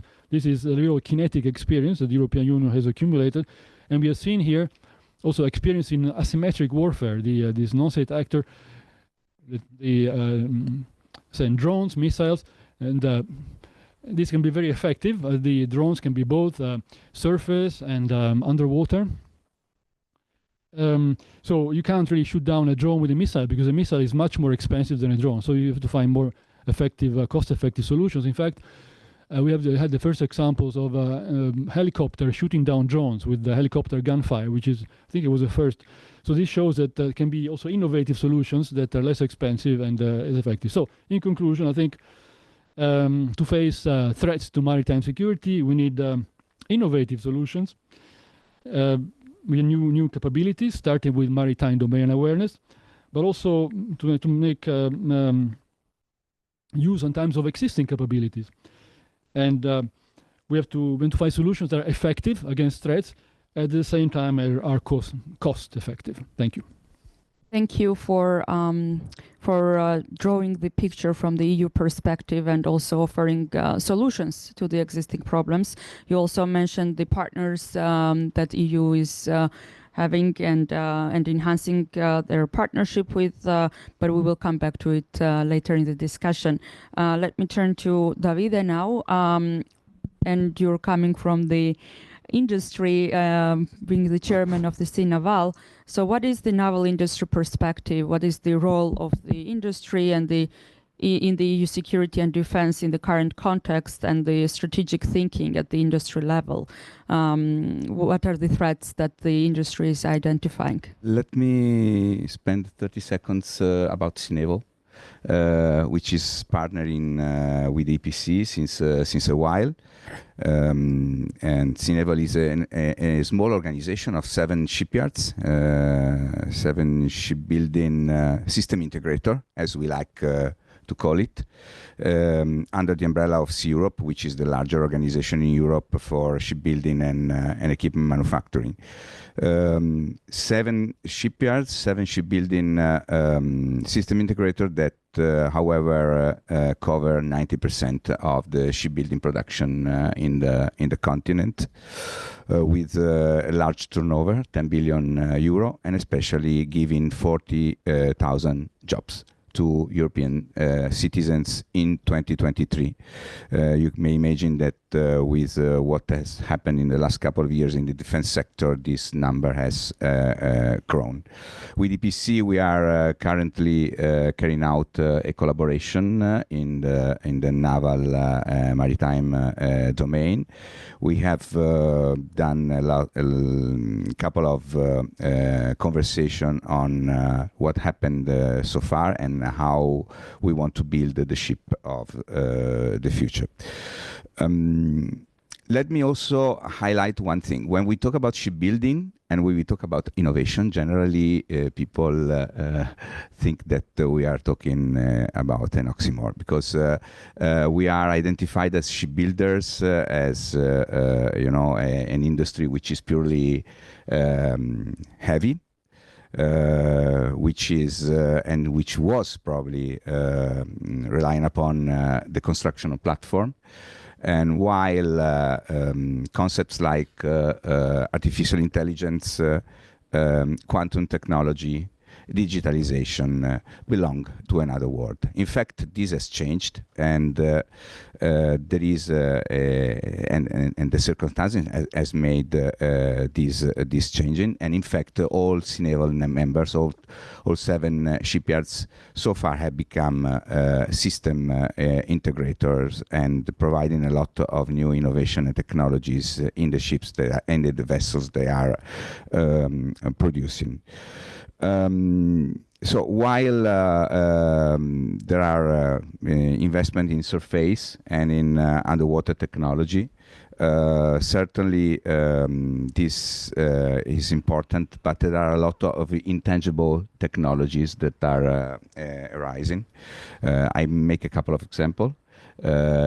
Tactical naval clouds, which allow to store massive data and provide a lot of information in the operation, or the development of cybersecurity in the naval domain, not only to detect malicious threats, but especially to track vulnerabilities of thousands of components of the supply chain of the ships. So we are getting into this maritime industrial strategy that you have mentioned. The maritime industrial strategy is a piece of policy that will tackle civil aspects, but that cannot avoid to take into account the importance of the defense and of the naval sector. We have made some proposals, especially as far as military mobility is concerned. Unfortunately, the today document that has been published is not meeting the expectation that the naval sector has, because we wanted to highlight the importance of the naval assets as critical infrastructure, as a critical infrastructure. We have highlighted the importance of the underwater, and we are aware of the how the revision of the next maritime of the maritime security has worked in terms of highlighting the importance of underwater. We have also aware of the action plan on cable, but those are at the moment so far for us a small piece of a situation that needs larger investment. One last thing, sorry. Just to follow up on that, you mentioned the upcoming EU industrial maritime strategy. How do you see the balance between the capabilities with and the innovation? There is a misconception. Naval sector in the last few years have been awarded of a few important programs, and I think that companies in the sector have been able already to innovate. So now what it is important is to be and to meet the requirement of this new situational awareness. For example, we are working for, and again, all the 7 shipyards are working with the European Defence Agency on the capability development priorities, and especially on how we want to work on maritime situational awareness on the underwater, and on the creation of a type of multimodular vessels, which is the naval combat vessel. With this, let me move to Ionela. You're an expert on the Black Sea. Could you please highlight the importance of the Black Sea in the current maritime threats and the EU's strategic approach to the Black Sea security? Thank you very much for the invitation, Jana. It's great to be back to EPC, where I worked a couple of years ago. So it's always a pleasure to interact with my former colleagues. On the Black Sea, well, the Black Sea, it's what I call it for already a couple of years, the Achilles heel of the EU and NATO, because it's the only active conflict zone in Europe right now, and it's the weakest link in the eastern flank deterrence posture. And this is due to the fact that NATO doesn't have a strategy to the Black Sea, and the EU only launched this year a strategic approach to the Black Sea. And there are many vulnerabilities when it comes to this region. On one side, because there are different threat perceptions, and there are different states with different memberships. We have 2 countries that are member of the EU, Romania and Bulgaria. We have 3 countries that are member of NATO, Romania, Bulgaria, and Turkey. We have Ukraine, Moldova, who are candidate countries and in active process of integration to the EU. We have Georgia, who is a candidate country, but with a frozen process right now. And we have Russia, which is considered the aggressor and the main security threat to both EU and NATO for the upcoming future. So we have a very complex region, and this complex region, it also the region that connects Europe with the South Caucasus, with Eastern Mediterranean, with the Western Balkans, and with Asia. And in this very complex scenario, the EU has launched its strategic approach this year, in which it tries to become a more important geopolitical player in the region. And in this strategic approach, we have one of the pillars, which is increasing the security, stability, and resilience of the region. And in this pillar, we have a flagship project, which is on EU increasing its maritime security in the region. And here the EU has 4 main components. 3 of them are very crucial, and I will mention them. One of them is establishing this EU Maritime Security Hub.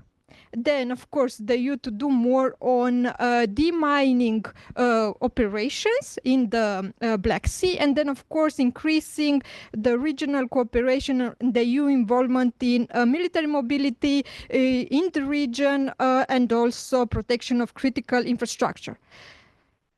But there are always a but in this discussion. This strategic approach comes without an action plan so far. So we are waiting to see an action plan or a roadmap from the Commission. And it also comes without a specific budget and a specific money allocation for these initiatives that were included in the strategic document. And we are waiting to see on those developments. On top of that, there is also the different national threat perception towards the Black Sea. So I will focus a bit on Romania's case, because I know that I only have a couple of minutes, and I will just give you a snapshot for the follow-up conversations. So on Romania's case, Romania has now a new national defense strategy. The draft was published for the public consultation, but the strategy will be finalized and published on the end of this month. So a big focus on the national defense strategy, of course, it's on the Black Sea security. And here it's, of course, on the idea that Romania would like to be the host country for this EU Maritime Security Hub, and it's working on that. And Romania wants to develop its capabilities and defense capabilities, procurements to become one of the EU NATO main countries in the maritime domain in the Black Sea. And to do that, it proposed to work more with Bulgaria and Turkey, but also in strengthening the defense cooperation exchanges with Ukraine.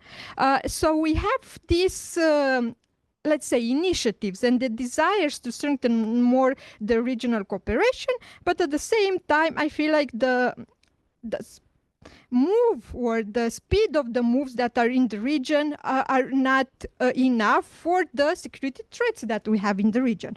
For the past more than 3 years, then since the Russian started its invasion, full-scale invasion of Ukraine, we saw that the Black Sea has transformed into an important area for global security, energy stability, economic security, maritime safety. We have a lot of lessons learned about the war that we can draw and on which Mihai will speak more. So I guess that we have this very volatile maritime environment on which we still need to work more. And on top of the EU strategic approach to the Black Sea, we have also the other initiatives that are related to the eastern flank. On the white paper for defense and the recently launched EU defense readiness roadmap, we have 2 new flagship projects that will strengthen somehow the security and defense posture if will be fully implemented. We have the idea of the Eastern Flank Watch and the EU Defense EU Defense drone initiative or something like that. So the drone wall. Yes, drone defense initiatives, thank you. So both of them basically are trying to cover these different gaps in the protection of the eastern flank between how the northeastern part of the flank is protected and the southeastern part of the flank it's protected. But I feel like we also need to take into account the need to cooperate more with NATO, because on its side, NATO has its also a new initiative is called the Eastern Sentry. It was launched in September. So we have to make sure that there is not duplication, but more cooperation, coordination among these different types of systems that we are building. We need to make sure that we are creating this wall, defense wall, if you want to call it like that, which is unpenetrable, because otherwise the Russians will try to utilize any vulnerabilities that we'll have in this in order to attack us, either hybridly and in the future maybe conventionally. So I will stop with that and give the floor back. Yeah. Thank you, Ionela, for eloquently explaining the whole picture and mentioning almost all of the strategic documents that exist in this domain. Let me just follow up on the EU's Black Sea strategic approach. What would be the next steps in the implementation process? On the implementation, of course, we need to have an action plan or roadmap to see a bit on how those initiatives that were and flagship projects will be implemented. Of course, we need to advance with the decision on what country will be the hosting nation for the EU Maritime Security Hub. Of course, we need to probably have EU-NATO military mobility Black Sea coordination group because there are 3 military mobility projects, for example, for Romania of interest. There is this Romania, Bulgaria and Turkey military mobility corridor, but then it's the Romania, Bulgaria, Greece military mobility corridor, and then there is this NATO military mobility corridor called the 8-1, which is basically between Italy, Albania, North Macedonia, Bulgaria, and Romania. So we have to make sure that there is coordination, cooperation, and simplification among all these initiatives. And of course, we need to make sure that the EU can contribute with finances through supporting this project. And on this, I would add that it's very crucial right now, and the member states will work on these national projects and strategic projects for the safe financial mechanism for the joint procurement. And we know that the maritime domain is one of the 9 critical areas for which these capability coalitions will be built and which will be supported through the safe mechanism. So we'll have to see how much the member states will focus on the military, on the maritime security domain, and also on the military mobility projects. Thank you, Ionela. This was the case of the Black Sea, but we have much more to discuss, of course, about the rest of the naval domain. Let me turn to you, Mihai. You're the expert on the maritime security. So maybe you can lay out some lessons learned from the maritime security project and the weaknesses exposed in the European naval engagement. Thank you very much, Jana. After this introduction, I'm also curious what I have to say, to be honest. So maybe let me just start with a word of thank you to our partners at Naval, to our partners from the Danish National Technology Center, and also Aalborg University for partnering up for the events today. We started, of course, with some close discussions in the morning, and now we continued with the public part. And yesterday we also had a close discussion on European naval capabilities with Naval. A lot of interesting insights from there. Maybe I can also touch upon that later on in the discussion. But for now, let me maybe focus a little bit on lessons learned in the maritime domain, and I will just start where Ionela left it, at the Black Sea, and I have maybe 3 or 4 points on the Black Sea, on the Red Sea, and then a few points on the underwater domain that Giovanni already introduced very well. So I think in the Black Sea, I think it's important to keep in mind one, the cycle of innovation. What we've seen in the Black Sea in terms of naval capability development is a cycle of innovation that is extremely quick. We have, of course, unmanned systems that are top-notch today, but then in 6 months they are obsolete. So this cycle of innovation is the fastest right now. And we've also seen, together with the cycle of innovation, adaptation of capabilities and adaptation of counter capabilities. So I think the lesson here is that every capability has a counter capability, and we always need to keep the pace between the two. Secondly, in the region, of course, Ionela has talked about, Romania and the other regional actors. All of them, including Romania, Bulgaria, have fleet development plans, which means, of course, buying new ships, buying frigates, buying offshore patrol vessels, buying unmanned systems. But then at the same time, beyond these capabilities, we also need investments in local industry. In creating the capabilities to produce locally, of course, in partnership with the industry, with the European industry, but we need to invest and keep in mind that we need to develop this. This traces back to this discussion about the balance of developing capabilities between short and long term. Of course, on short term, we need a lot of capabilities. Some of them are available off the shelf. Some of them we can acquire quite quickly, but then long term, we need to invest in our industry, in developing our industrial base. Third, it's also an idea that came up in the discussion yesterday, and it's the importance of ports and ports capacity. It's very important also to expand ports capacity. Of course, it's good to buy more ships, but then you also need to expand ports to be able to accommodate these ships. And then, of course, ports are also very relevant for military mobility. You need to adapt ports to be able to accommodate the incoming military equipment. And then last on the Black Sea, and I think this is an important lesson from the past 3-4 years.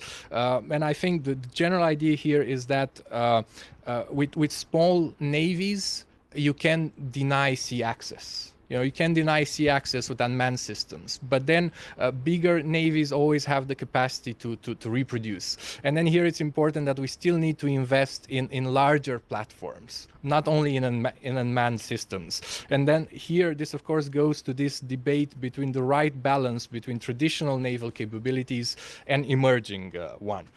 Now let me move a little bit into the Red Sea. I think Giovanni also touched a little bit upon this about hybrid and asymmetric warfare.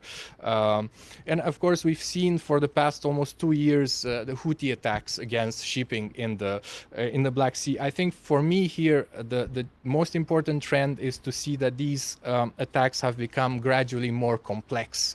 If initially we had attacks coming from unmanned surface vehicles, from UAVs, then over time this has become more complex, and now we have seen a combination of these. We have a combination of USVs, UAVs, missiles, and even small boats, which also shows that non-state actors with rather limited capabilities can challenge actors with bigger navies.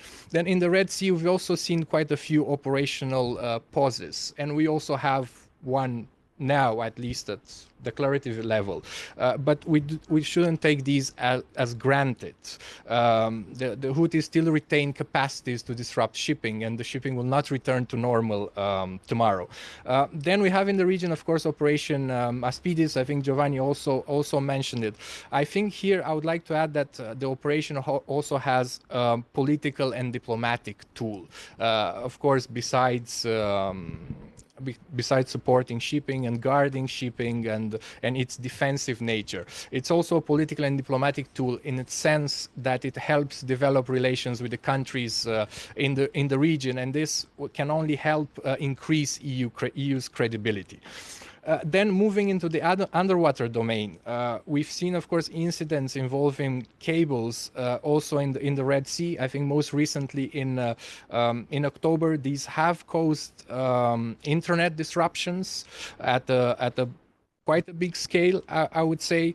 They've also created a reticence on the private sector to build new cables in the region. And I think this is a threat that expands beyond the Baltic Sea. It's also, of course, in the Red Sea, but also in the South China Sea.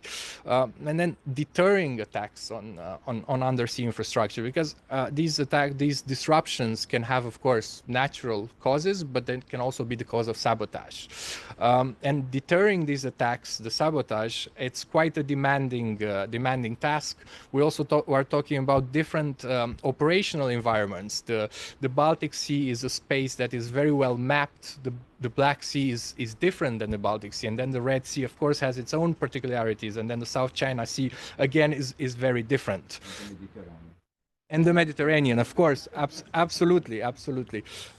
So here, this task requires, of course, a lot of assets, requires also unmanned systems. And I think in the previous panels, Claudio from NATO was talking about the Baltic Sentry and the Task Force X, which is the first instance of integrating unmanned systems with conventional assets. We need to do this at a scale. And last point is about information sharing. And here I think we need to do much more in cooperation between industry and authorities. And by authorities, I mean, of course, national governments, armed forces, NATO, EU. There need to be more platforms to, of course, establish trust, and where we can share information to enhance the maritime domain awareness that Giovanni was highlighting in the beginning. I will stop here, Jana. And, Thank you, Mihai, for your comprehensive introductory remarks. We have expanded from Black Sea to other seas, and we're building quite a navigation guide. So stay tuned for the rest of the discussion. Before I move back to Giovanni, I just wanted to follow up with you about the uncrewed technologies shaping both threats and opportunities at sea. What would be your take on that?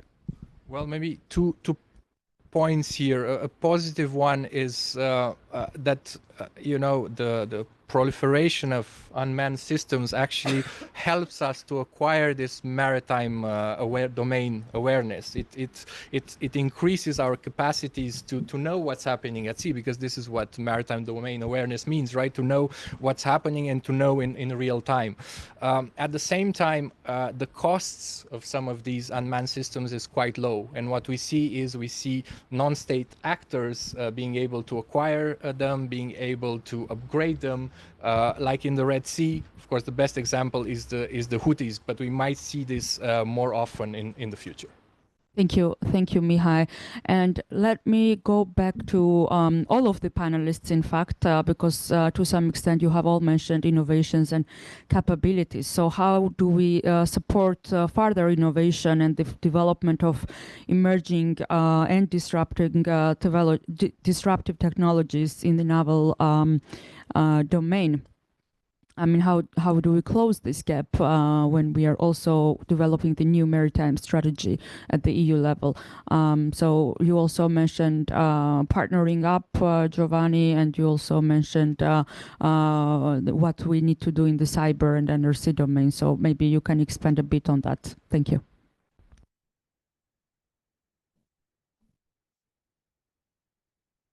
Probably heard enough from me. I think maybe Davide is better placed. I give Davide Well, as I said, we don't build anymore only platform. If you think about, for example, new technologies that need to be installed in the ships, and weapon systems that need to be installed in the ships to counter as countermeasure, you may, for example, think about railguns, about hypersonic missiles, about lasers. This amount of weapon systems require an enormous amount of energy. So there is the need to work on new capabilities also from this point of view, and make not only innovation on the propulsion, but also on the supply of energy. You need to have vessels that are multimodular. You need to have vessels that are interoperable, and as Mihai said, this is not only probably a problem of the industry, but this is a problem of nations that needs to talk each other more. I was mentioning in the previous intervention the tactical naval cloud. Again, the data, who owns the data, how we share the data. We have mentioned the critical subsea infrastructure protection. Again, unmanned vehicles that not only are used to as countermeasure, but especially to acquire data and to share data. And to do that, of course, you need to take into account that there is a world of small and medium startups that are coming up that sometimes are not belonging to the defense world.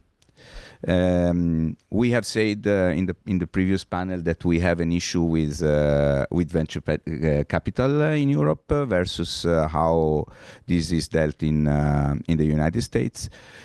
All shipbuilding companies that are part of Naval, in this respect, they work also as prime, and they have developed their own supply chain, and they are able to look into the market and see whether there are innovative solutions to partner with or to acquire. And last but not least, we need to think about a vessel like a ship that thinks. It means a vessel that is capable to adapt. Through artificial intelligence, through quantum technology, through innovative solution, but a vessel that, while is under operation, is able to adapt to the circumstances and is able really to express the awareness of the operation that is carrying out. Thank you. I would also like to add to this question. I will zoom out a bit because I'm not a technical expert, but from a political point of view, I see like a good sign the fact that defense innovation was included as one of the priorities for the white paper for defense. And the fact that also when we're speaking about the coalition capabilities and that 9 targets for the EU Commission, we have the idea to work more together on joint procurement on drones and anti-drones, missiles, but also artificial intelligence. And there is also this awareness, at least in Brussels and maybe in some capitals, that we need to step up our game in defense innovation, in building these emerging and disrupting technologies, in making sure that we are not losing the technological race that it's dominated by the United States and China at the moment. I personally wrote 1.5 years ago a policy brief on the need that we need a European DARPA agency, something as the Americans have, in order to build more our not only capabilities but also our interest and our willingness to have a more risk-taking approach, because we are seeing that in the private sector they are succeeding more than in the public sector because they are having a more risk-taking approach towards defense innovation. Thank you. Mihai, would you like to add a few words on this? Yeah, sure. Maybe just one quick point, just to say that, of course, developing new technologies is one thing, but then integration is another thing. And then when you integrate it, you should expect failure. I think failure is part of the process, and you shouldn't set us back. We just need to exercise it and then to try to integrate. And here, I think it's very important, the cooperation between navies and industry. And I know it's a point that has been stressed also in the discussions yesterday, that more needs to happen here, and we need to have more cooperation between navies and industry. Thank you. thank you to all the panelists. I have many more questions, but I'm aware of the short time we have left for this discussion. So I would like to turn to you, to the audience. If you would like to pose a question to our panelists, please raise your hand and state your organization and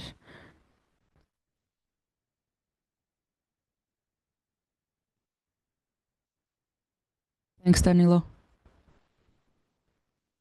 Thank you so much for the good discussion here. So my name is Lars Larsen. I'm director of the National Danish Defence Technology Center. So the boss of Torben, who couldn't be here today because they have a hearing in Parliament today on the Danish fleet plan, so we had to attend that. I think this discussion addresses the two main issues. One is how to factor in disruptive technologies into existing or new platforms. And how to factor in, because also when you talk about maritime awareness, there's a bunch of companies out there with solutions that are already out there in the market, but not on the maritime side, but on the different tech side. So how to integrate that? One question. Second question is how to do the industrial scaling here. Just in the Danish case, there's a fierce competition also between your members on how to cooperate, right? But what we really need is for the European industry as a whole to step up and to increase the volume here. And while we're seeing all this haggling, I think the scaling issue is a real issue for Europe as a continent. So how to address that? Thank you. I think there was one more question over there. Thank you very much. In a way, it is related to the question that was just asked. So my name is Claudia German, and I work for the European Trade Association representing defense, security, and aerospace. Actually, my question is for Davide. So these days, we're speaking a lot about the collaboration with SMEs, between primes, SMEs, mid-caps, startups, you name it. I feel like there is an opportunity indeed, but at the same time, we don't speak enough about the middle part, like how to integrate primes much more with this SMEs, mid-cap, and startups. So my question to you, Davide, from the primes perspective, maybe, or like from, because you said you have 7 companies in sea naval. Where do you see the opportunities and the bottlenecks when it comes to collaboration with this with the SMEs and the rest of mid-caps, startups, and so on? Thank you very much. Thank you. Any other questions so far? Let's start with what we have on our plate. Davide, I think the question was addressed to you. I take first the easiest one, sorry, the one about scaling up. Scaling up is an issue. And we are trying to tackle with the instruments that are at our disposal at the moment. Build a ship is not like build some other defense product. We had in the last couple of years a number of instruments in order to ramp up the production, for example, of ammunition. But that was an easy, at least a rather easy job. While to build a couple of vessels more require time, require if you want to have innovative solution in the vessel, require also skills and research. So the instrument at our disposal at the moment exists, are not many, but especially the last couple of instruments that the Commission has put in place. EDIP has a portion of its allocation, financial allocation, for capacity increase in production. And frankly speaking, we also, as industries, hope that SAFE could give us a possibility to increase the capacity production, even if it is still not clear whether we can use that instrument for doing it.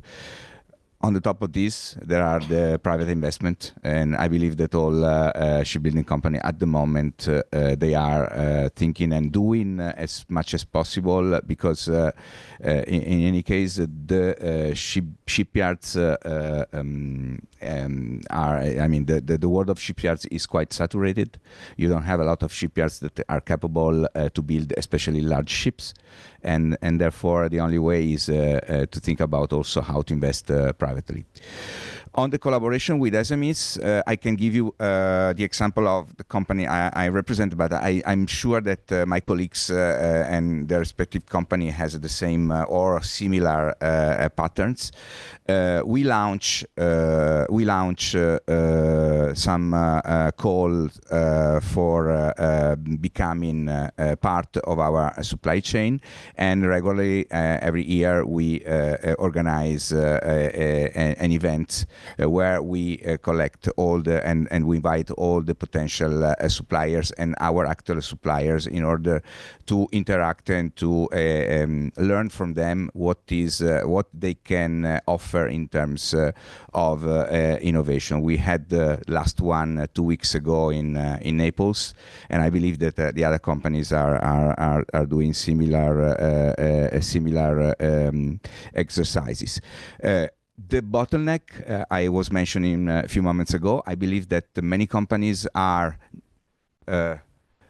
navigating in the civil part of the game, and they are not even aware. And while they are aware, they have some constraints. They have some internal constraints and also some financial constraints, because if they go to banks and for example, they ask for some financial support for defense projects, unfortunately, up to date, there are still problems to get financing, because many financial institutions, many promotional bank, they finance what it is called dual use, but they don't finance directly defense, even because I was told last week it's too risky. The cost of the finance is too high, so it is very difficult to get them.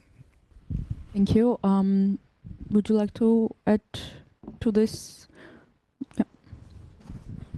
Maybe not necessarily to answer any of your questions, Lars, but it got me thinking about another question, just to invite for reflection. And I think in case of cooperation between stakeholders, because between industry, of course, the government institutions, other agencies, and research, I think Denmark is a very good best practice.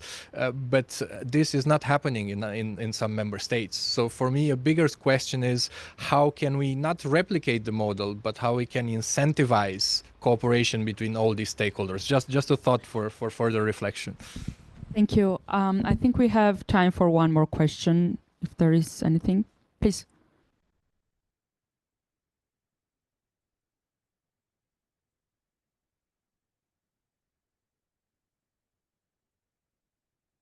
Hi, thank you so much. My name is Judith Querol, and I'm a master's student in international politics at Q11. And I would want to ask about China's role in China. So we already know they have, for example, the port of Greece in Piraeus, and they have a strong role in European port operations and logistic chains.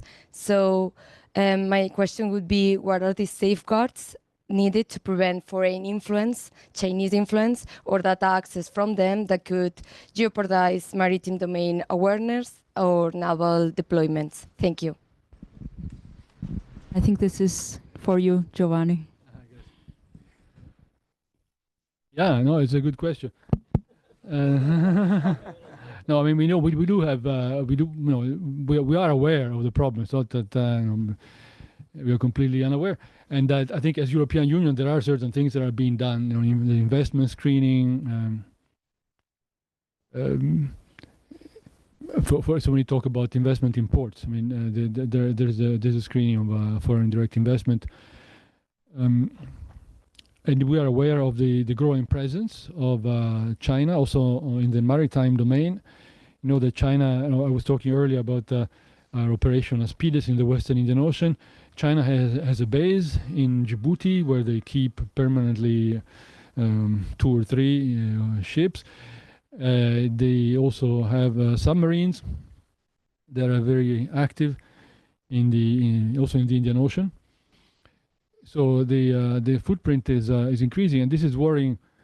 It's of concern to the European Union, but even greater concern, I think, to the other countries. For instance, in the Indian Ocean, India is very concerned. I was talking today to some Indian journalists who told me that India is buying more submarines. They just clinched a deal with the German provider, a German company, and so they're trying to catch up. But there's of course there's a total imbalance between China's capabilities. They're increasing in number and also in frankly in quality, and on the one hand, and what other countries have in the region. So I think what we should do is should really try to keep up. I think Europe still has an edge in many fields. Davide will confirm.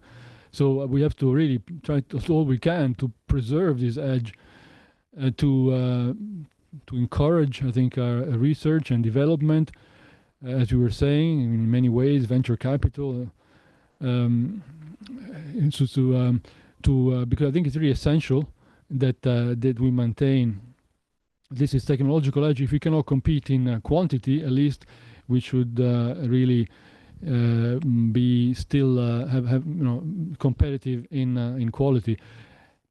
We consider China we have a complex relationship with China, because with China we still have the policy of the three baskets from 2019. As you probably all know, China is a partner for it's a competitor and a strategic. We say the word rival, I think. Yeah. I think increasingly, the third basket of strategic rival is a systemic rival. I should say systemic rival. I think is becoming larger. The other two are shrinking. So that is the trend. That is not to say that we should consider China also only as an opponent. I think we should try to, as much as we can, when we have common interests, cooperate, but also I think have perhaps a more transactional approach, and also bear in mind our interest. In the past, sometimes we have not been so clear about what was our interest, and China, on the contrary, always had a very clear strategy. They always wanted what they want to know and also to do, and also strategy. China has a long-term strategy. This is sometimes also what we lack. China has a strategy that stretches for decades, 10, 20 years. And we don't have that. How do we make sure they don't interfere with our ports and our maritime security? Well, I mean, they will interfere. I think they will. China will pursue its interest in the areas, geographical areas that they're most interested in. Certainly, it's very clear. Actually, it's China. There's no. If you look at the policy documents, that's what they mean, what they say. The strategic objective is reunification with Taiwan, and they're pursuing that very consistently. So first of all, in the Taiwan Strait, in the South China Sea, and clearly China has a very clear objective, and they have I think the strategy, not just a plan, but they have a strategy that is adaptive too. They try to, with a very piecemeal approach, gradually to extend their influence to go as far as they can, and they're trying to wear down the opponent too. Is part of the ancient Chinese strategy. I think that if you read Sun's The Art of War, you can see there many of the strategies that China is actually adopting this day. It just another strategy China has is divide your adversary. So if for instance, China's strategy has always been traditionally to separate Europe from the US, for instance, because if the EU and the US cannot have a common front, of course, it's easier for China to pursue. Thank you so much, Giovanni, for your comprehensive answer. I may to say I was posted to the EU delegation to China. I lived in China for 4 years, so a special interest on China. I could talk about China for a long time, but you're right to stop me. Thank you so much. I'm aware that we are a bit over time already, so I would like to ask you to keep it brief. 30 seconds. I didn't want to intervene, but since it is China and I have spent 3 decades of my life there, I have to. from the industrial point of view, not from the geopolitical point of view. From the industrial point of view, we cannot compete with a country that has an output of 2 warships per month. But we can compete from the complexity and from the innovation point of view. That's why we are advocating for this maritime industrial strategy, because we need to be sure and make sure that this complexity will save and will also make ramp up the European maritime and shipbuilding sector. Thank you. Thank you so much to all the panelists. This was a discussion on how can the EU navigate the maritime threats of tomorrow. And as we were getting into a heated debate, we have to stop here. Unfortunately, 1 hour is never enough for this kind of interactions and discussions. But before we finish, in these turbulent waters, what would be your navigation recommendation towards the true north for the EU? Just a 10-second answer, one recommendation. Let's start with you, Mihai. Sure, I think not necessarily a recommendation, but to keep in mind that in the maritime and naval domain, we have made a lot of progress in the past at least 10 years. There are many initiatives at the EU level, from coordinating maritime presences, for instance. There are, of course, EU naval operations where there are a lot of lessons learned. We do have the European shipyards, which are a geopolitical tool for Europe. So I think we're on a very good path we're not very good, but on a good path for the future. Thank you. Ionela. I agree with what Mihai has said, and I also consider that the member states should take into account all the strategies that are coming from the EU and implement them, because we have really great initiatives on the maritime domain, but without the implementation, we just have great ideas on paper and not something capable that we can use to strengthen our security and defense. So implementation again. Do not be short-sighted. It's not only a matter of sea and a matter of platform. It is hybrid threat, it is cyber, it is quantum, it is artificial intelligence, it is underwater, it is critical infrastructure. So the problem is broader, and so we need to think broader. Thank you. Giovanni? Yes, I will echo what Ionela said about implementation, because we have a strategy. We have a EU maritime security strategy, many strategies, many good goals. I think the key is to do what we say, what we do. And also I would add, also important to do it together, so to integrate, because we have many actors, different member states, different also different players, different industries. So if we can pool resources, I think would be much more effective. Thank you. So we let all these recommendations towards you, and we trust you will deliver them to the right people in the right time. Thank you to everyone for being part of this. Thank you. Please stay tuned. Our next session is, we're moving from naval to air domain. So please stay tuned. Thank you.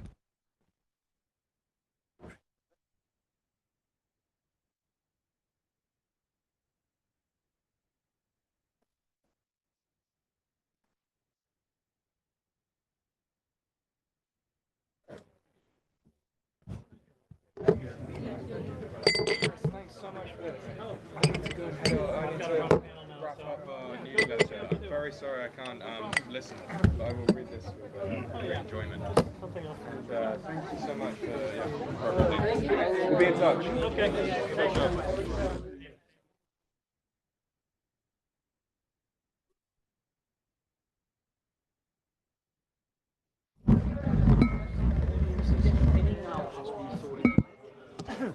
You don't want to go out in that rain anyway, so stick around.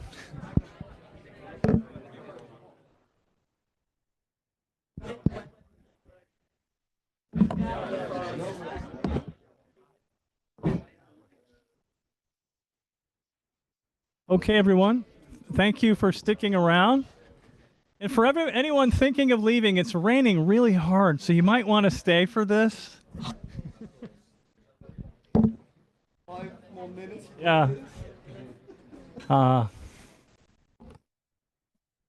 So thank you for those who've decided to stay at the end of a long day and a lot of great discussions. I'm Chris Cremidas Courtney. I'm a senior visiting fellow here, and I'm so pleased to be here with Andrei Sivishenko from MIT's capital.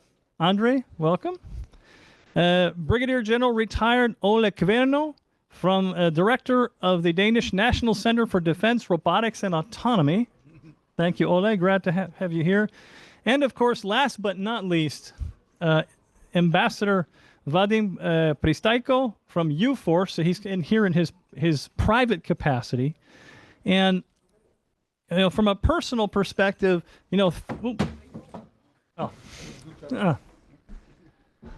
that's why I was a goalkeeper. Now you can see what. Okay, so 35 years ago, I was a young officer in Germany in an air defense van, in a Patriot van, watching the border every night. Well, not every night. We took turns, right?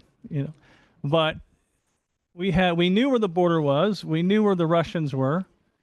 We had all of our air defense in place. We had a full NATO system. It was pretty predictable. We kind of knew what we were dealing with. Now, fast forward 35 years later, and it's obviously a very different world, and we don't have the same. The tools aren't the same. The front line is not the same, and it's changing more rapidly than it has at any time in history. And so, we find ourselves at a time where we're learning a lot from what's happening in Ukraine, and how Ukraine is dealing with air defense. We're having these kind of air defense related issues happening closer to home, right? Anyone here in Belgium? Anyone who lives here in Belgium? I don't. You had some difficulties at the airport recently. Anyone from Scandinavia? Similar in Scandinavia, right? They're even flying reconnaissance mission over critical infrastructure. So we have this larger, broader, deeper problem of air defense. And so what we'd like to talk, we've got a great panel here to talk about it. And a couple other things to mention, we're dealing in an environment today where we have swarms of 10,000 euro drones that are forcing us to launch 1 million euro missiles to shoot them down. So there's a cost asymmetry there. And we see this every day in Ukraine where they're using, sometimes hundreds of drones to saturate the air defense, and then which enables them then to fire more sophisticated missiles, hypersonics and others, at key targets, right? So softening the air defenses in this way. And so we're dealing with and the same thing goes at sea. We just had the sea panel. We could have talked about that aspect, not only from the sea, but from the air. And so what I'd like to do is I'd like to start with Andrei. Andrei had to take a train and an airplane to be here. And Andrei, I'd like to ask you, from your perspective, which new technologies, such as directed energy weapons, advanced jammers, lasers, counter-drone systems, which ones show the greatest potential for us here in the rest of Europe? So what have you learned in Ukraine, and what do you see in the future? What are those most promising technologies? So over to you, Andrei. Thank you.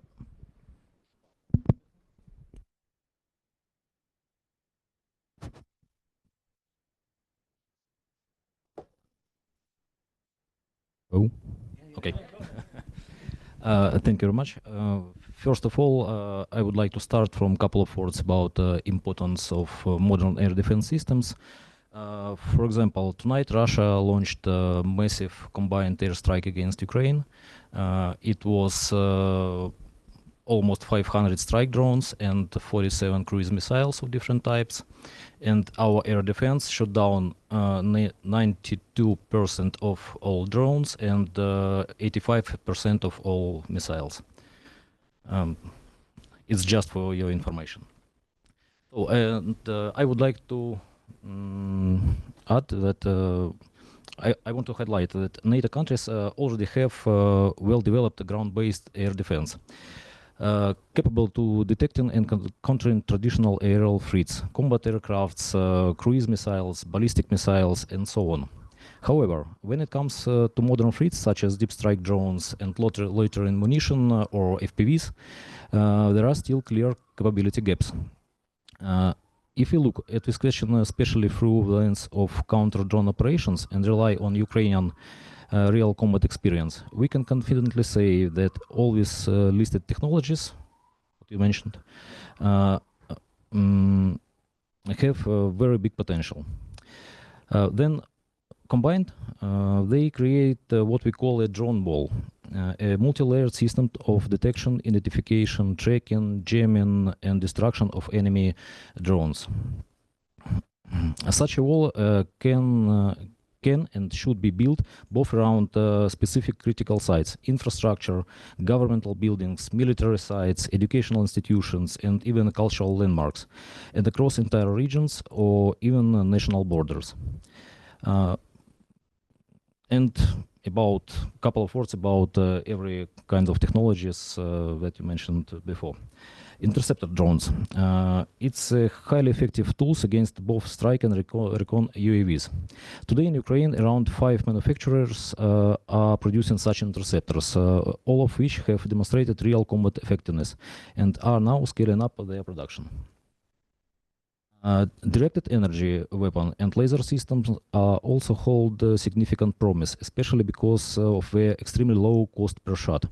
Many countries are already testing these systems, but the main challenge now is developing tactical level solution, compact, mobile, low-cost systems with acceptable energy consumption. Another crucial component of counter-drone defense is low-cost interceptor missiles. Unfortunately, industry is not yet capable of producing these systems in required volumes. Our company is invested in several Ukrainian projects that are developing direct energy systems, laser weapon, and interceptor missiles to help close these gaps. Maybe that's all from me. Right, and it's worth noting when it comes to directed energy weapons. I mean, they're obviously very advanced systems. You know, we have them in France and Italy and UK and Germany, but also in Ukraine.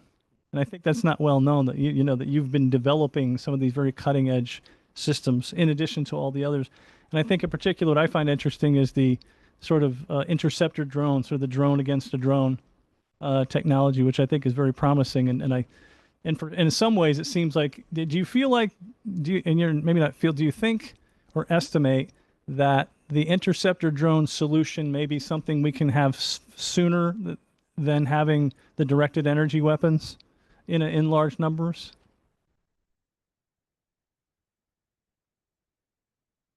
We already use interceptor drones, so it is real technology that works maybe just now in Ukraine. Well, thank you for that, because it's such a proven technology. It's already there. So again, like the discussions we've been having all day, let's get what's available now, put it to use, and work on the next step. So thank you so much for that, Andre. I'd like to come now to you, Ole, since you're sitting close to me. But also, you know, in particular, looking at your card and the impressive robotics and all the other things you're working on there at that center. It looks like a great place to be. I'd have to ask you, you know, looking at this in total, how can NATO, the EU, and member states, how can we, you know, increase our coordination and cooperation? And we're very fragmented. You know, we've got different capitals have different national champion missile systems that they're championing. But how can we work together to build a resilient, multi-layered air defense for Europe? Well, thank you for having me. I think it's really pertinent to try and divide the perspective between NATO and EU, because what we see is that the defense forces inside NATO, they have mechanisms to coordinate. They have mechanisms to integrate our capabilities, etc. That's the whole point in NATO's in Article 5 collective defense. So in that sense, we have some really well-working instruments to sort of support the air defense mission when it comes to defense forces. So Russia attacking over a drone wall or a whatever we call it, we've got some pretty good systems in place. The other side of the coin is what the newly published draft report from the Committee on Security and Defense in the Parliament. They tried to lay out, namely protection of national critical infrastructure. As you talked about, the drone incursions over our airports, the cutting of cables if it were not air defense, etc., etc. And there we have some issues where we could definitely need help between the member states from the side of the EU. It's something, well, I'll start with the boring bit, regulation. In many of the member states, we have not put in place minimal requirements to infrastructure owners like windmill parks, sea cable owners, bridge owners, airport owners, etc. We need to put in place minimal requirements for the infrastructure owners so they know what to work up against in terms of sensor packages, etc., etc. So what they need to put in place, what must they put in place to make sure that we know what's going on in the airspace? That of course goes for all the other domains as well, but now we're talking airspace. We could certainly need some coordination, some perhaps even regulation, common regulation coming out of the EU to support that, because what we will not benefit from is to have, I don't know how many different regulatory systems when it comes to putting in place protective measures. And alongside with that comes, what do we then do with the threats when we detect them? So putting in place effectors. It's easy when it comes, or it's not easy, but it's easier when it comes to NATO and putting in place sort of use of force against an attacking enemy. That's the state. The state, well, is authorized to use force, but that is just not enough when it comes to protection of national critical infrastructure. We need to put in place some common standards so that we are able to decentralize, disperse and decentralize, and here comes the controversial bit, the authority to use force, perhaps even potentially lethal, at least in side effects, or collateral damages, lethal force, to non-state actors. We need to put in place delegation to infrastructure owners so that they not only know what comes against them, but they are able to do something to the threat.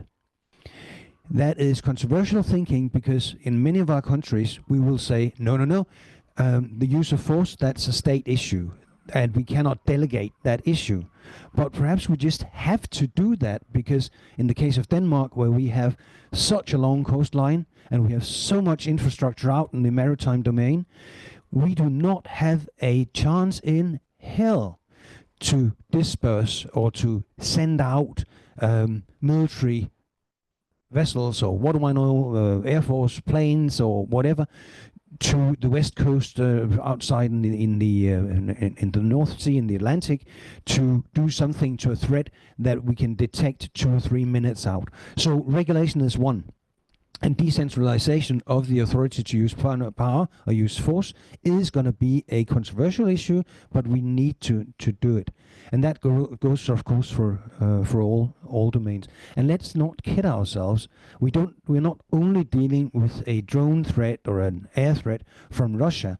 We have multiple non-state actors out there that are hostile to us. And if A2AD is an issue when we look at Russia inside the Baltic Sea for our money, then non-state actors will be as well. So we need to address that regulatory question. I'll stop here. I've got tons of stuff on my sheet, but that's a cheat sheet. Thank you for that, and I will come back to you. Thank you for that, Ole. Thank you for that, Ole, and I will come back to you on the regulation bit, definitely. And in fact, I'd like to do that now, if you don't mind. Almost 10 years ago, an expert in the UK named Keir Giles and his study partner Kim Hartman wrote a paper warning us about not Russian drones, but hobbyists with drones, multiple drones, and them flying uncontrolled and unregulated around our airports. We didn't listen, did we? Right? And so, you know, that's why that's why I don't believe in black swans. Someone's always warning us. But if I took you, Ole, and made you commissioner for this, you know, for all things air defense and regulation, and I took you back to 2016 and let you read that report as we both understand it, what would you have put in place? Now here, and this I'm switching gears. We're not necessarily talking about sort of state actors, but just nuisances and other dangers in the air that we can easily forget. What would you have put in place? I hope my boss is paying attention to my being given an alternative job offer that supports me substantially better, I would assume. Now, I would probably have said two things. One, we need to take it seriously to the extent that we create common standards for putting in place UTM systems so that we're able to track and regulate manned and unmanned aircrafts. So manned, we know how to do that. Unmanned, we don't know how to do it. We just regulate it nationally and we regulate it differently. So put in place UTM systems so that we can actually mix unmanned and manned to the extent that we know what's going on. And the second bit is what I would also have said, make every drone owner responsible for his her flight pattern, her way of flying. We can only track it if we put in trackers. We have different ways of regulating that. Force every bloody drone owner to install a tracker. It's easy. It's easy technology, and it will allow us to know where what flies. And if it's not tracked, then it shouldn't be there, and we can take it out. It's like protecting the Great Belt Bridge, which is probably Denmark's #1 item of national critical infrastructure, because all reinforcements to the Baltics will have to go through that or over that bridge if it's going through Denmark.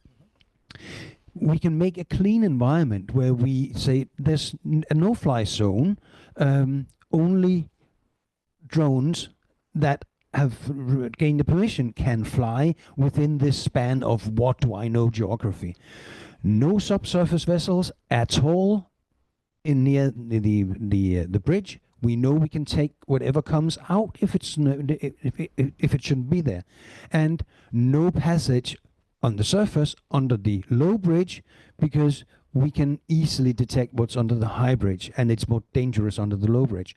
So if we put in place such a sterile environment that we can control, then it's easy to say to the owners of that piece of infrastructure, you can put up all the guns you want, all the laser beamers, all the jammers and spoofers and what do I know, because it's safe for us to delegate that use of force because it's a clean environment. We can do that with almost everything except airports.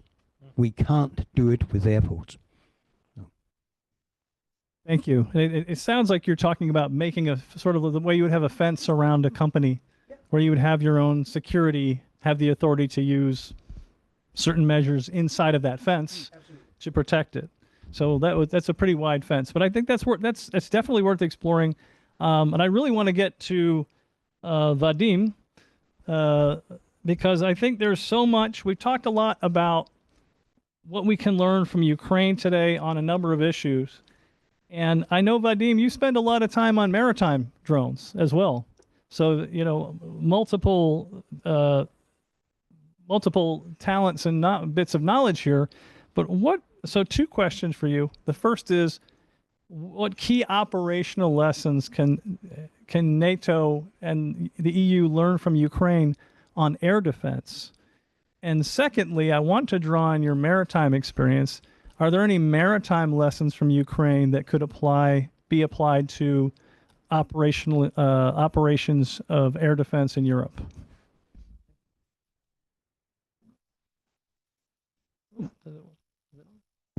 It's work. Yeah. Thank you. I was begging to let me talk about naval environment, because our company I'm working for right now, we are quite famous for the Magura attack drones in the sea, the ones which killed more or less everything we could find in the Black Sea. Now we're out of business, so we're asking, do you have anything to destroy in all of your seas? It's very bad for business. We have to move to air, interception, and the rest of it. But we're still playing with maritime, and we are trying to marry the maritime surface vehicles with undersurface with interception. And the idea is that when you have Shahed drones, which cost you 30 plus thousands, 50,000s, and you have to send $1 million up to $3 million missile against it, you've been very easily bankrupting your own system, even your economy. We had a very interesting conversation with one allied nation, I'm not going to name it, where we are talking about protecting the naval surface of the basin of where they are facing. But at the end of fourth meeting, they asked, okay, that was very interesting, but how we defend our nation against 500 Shahed drones a night? We said, okay, should we start again? Question is, why 500? We have yesterday like 802. It could be 1,000 next time, because how cheaply Russians are producing. And I totally agree with you, General, that we have to create sterile environment around all our objects, but that's you thinking only, you allow yourself to think only because you still believe that Russians are not coming, which they are. Because everything you say is good for the subversion operations, sort of under the threshold of Article 5, non-state actors, idiots, and so on. But believe me or not, sooner or later, Russians will come. We couldn't believe everybody who was telling us so. Please take from our very bad experience that they are coming whether we prepared or not, and we'd better be prepared. Talking about the what can be done, we believe, everybody thinks that Ukrainians are so much in a tactic and in producing very cheap solutions, which in most cases work. But what we feel right now that we are lacking doctrinal support for all our great technological achievements, and that's what we need to cooperate to work with NATO. I will give you just a taste of what I mean. For example, the integration with manned forces, the integration with very expensive things which your primes are trying to sell to your own governments. And we have two enemies, Russians and primes. Yeah, we have three admirals. We don't have any admirals here, right? The admirals, they're the worst probably. We have this joke that you're not becoming an admiral of cheap plastic boat. Even if you have thousands of them, you're still not an admiral of plastic boats. We have to do something with the system. I know that you're not on the Navy side, but please engage us somehow. So what we understood that our technology is very good at a couple of things. For example, defending all your shores, and you all are very peaceful nations. And in your own neighborhood, you can do whatever you like. You can map your seabed. You can put the signs only you know. You can do whatever you have to, even under the thickest GPS denial. You still operate because you are home. This is one. If you don't believe in our drone technology, each and every time our engineers see the new aircraft carrier being launched, like, Jesus, this is a fat target. And we've seen once, like when our drone hit the Russian ship, we've seen the jet of the blast going through another side of the ship. So we didn't just open up the skin, very, very strong one, but actually it went through. In another occasion, one drone opened up such a big hole in the Russian ship that the next one just went into it. And the operator was asking commander, where do I hit now? And he told us just to push the button anywhere, just blast the bloody stick, because you're already within, you are inside of things. The third application, which we believe is very promising, how to defend your great fleets somewhere out there when they're attacked by Houthis, by Russians, by Chinese, whoever. To have this, the circle of your great fleets with much cheaper solutions. This is, and then here we're coming from the military-only scenarios to many numerous scenarios in civilian life. I can give you just a taste of it again. Search and rescue. Instead of sending a ship, you're sending one of our babies which can go 100 kilometers per hour on water to bring the supply of water, I don't know, something to those ones in need. You can control the shadow fleet. You can actually shadow the shadow fleet, each and every one of them. Do you want to patrol the cables, the pipelines being mentioned? Please do it. Automatic solution, you can do it, sipping your coffee somewhere in Copenhagen or whatever you are drinking over there, So there are so many of these great solutions we can come up with. For example, one big company, I don't want to name again, came to us with a simple question. We have hundreds and hundreds of these offshore mills electric. Can you send a drone with the aerial drone on top of it to come to each and every one of them, have 360 virtual video, get back, come to next one, and then hundreds and hundreds of them. We counted that's much better than be in the military business to start with. So I guess that potential is enormous, but we need support. And some of things that are very, very difficult to even comprehend. For example, we're always talking about 3 dimensions. We in Ukraine are thinking now in the force, in time, how fast you're adapting, how close your technological loop. I've heard yesterday that how the best companies are doing in a month's time. Guys, we have to rotate 3 weeks. All our technology is reconsidered each and every 3 weeks. Our engineers sitting next to pilots against all the rules and regulations about how close the civilians can be to military at the moment of operations. We are sitting together. That's the only way we can adapt fast enough. Thank you for that. And I think one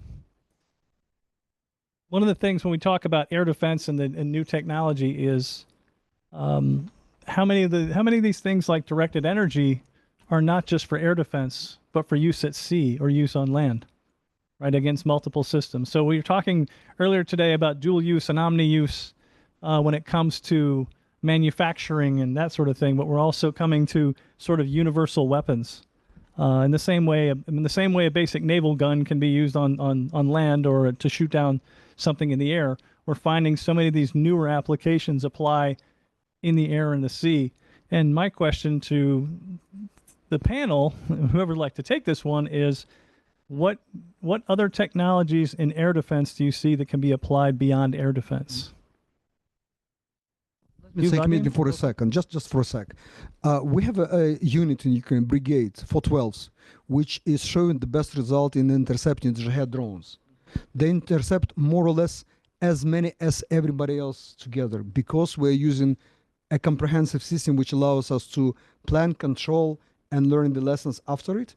And we're using technology was already proven. And it's not rockets, it's not missiles. This is the drones. And we found out that we are moving from the one technological cycle to another. We're always keeping the drones as a new unmanned systems in the back of our heads. Lasers, jammers, you name it. But so far, we came to a solution that we should keep it on the radar. Our unmanned simple FPVs are quite effective against many different things. For example, when we came first to hit Russian ships, they couldn't do anything. They were just coming from the previous era. They were putting more machine guns to the same ships. And in reality, they understood that we only have 12 seconds to attack the ship. At the first moment they saw us, they detected us, they have 12 seconds to react. For a human being, for the human organization as a ship, it is not possible to react at such a short notice. If you blow it up out of the proportion, you will see that we will have to, what General was mentioning, give more authority to non-military actors, allowing them to play in very dangerous space of intercepting and playing with the kinetic force. This is something you either give the right and find a way how to control all of these guys, but the unmanned technology, simple, massive solutions are still here.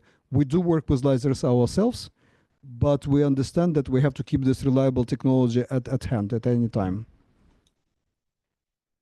Ole, did you want to take this one? Yeah, Okay. I just want to take it from a military perspective. I'm not a fan of laser, by the way.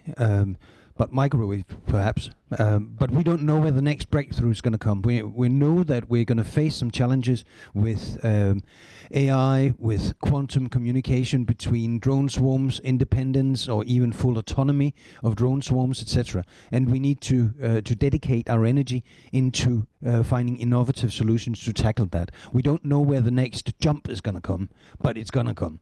But seen from a military perspective, I think it's worth pointing out that we cannot one-to-one copy the experience that the Ukrainians are getting out of the contact line in Ukraine. We will not see a FPV heavy or even center of gravity dominated war. I mean, FPV is just, it's everywhere on the contact line and it's dominating the picture. But we cannot afford ourselves to throw maneuver out and engage with Russia in a static contact line. Then we are done. We will have lost the war before we started it. We have no strategic depth in the Baltics. We barely have operational depth, but we have to capture back maneuver. And in a maneuver warfare scenario, you won't see this massive over-reliance on both sides on FPVs. Thank you. Thank you for that. And you can't do maneuver without air defense to protect it. Otherwise, you can't move. Vadim, did you have anything to add to this question? Or okay, I'd like to turn to the group in here. Are there any questions from the audience? Yes. Can we get a microphone to her? Here, and then I see you, Uri. Okay. Thank you very much. Hi, my name is Brynja, and I'm from the NATO Parliamentary Assembly, where I direct the Science and Technology Committee. First of all, thank you very much for very interesting remarks, especially to our Ukrainian counterparts. I think for us as policymakers or people that have the impact to influence policy, listening to you is the most important thing that we do.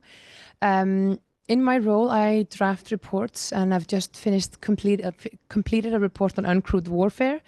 And naturally, what follows now is a report on directed energy weapons or lasers. I wonder in the context a little bit about the political deterrence that would come with technical attribution and then political attribution in relation to incursions and attacks by drones. Obviously understand that for our Ukrainian friends, you always know who's attacking you, but in terms of the sabotage threat and the hybrid warfare currently facing Europe. And then my second question would be if you had any recommendations to legislators from the 32 allied countries, what would you advise them to do? Thank you very much. Thank you very much. Is there another question we want to pile on? Uri? Let's come over here. Thank you. And also, I would like to thank our panelists today for their insights. My name is Uri Martin. I'm a policy analyst here at European Policy Center.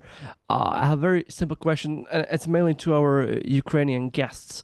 What do you think Russia's assessment was of our response to the drone incursion in Poland?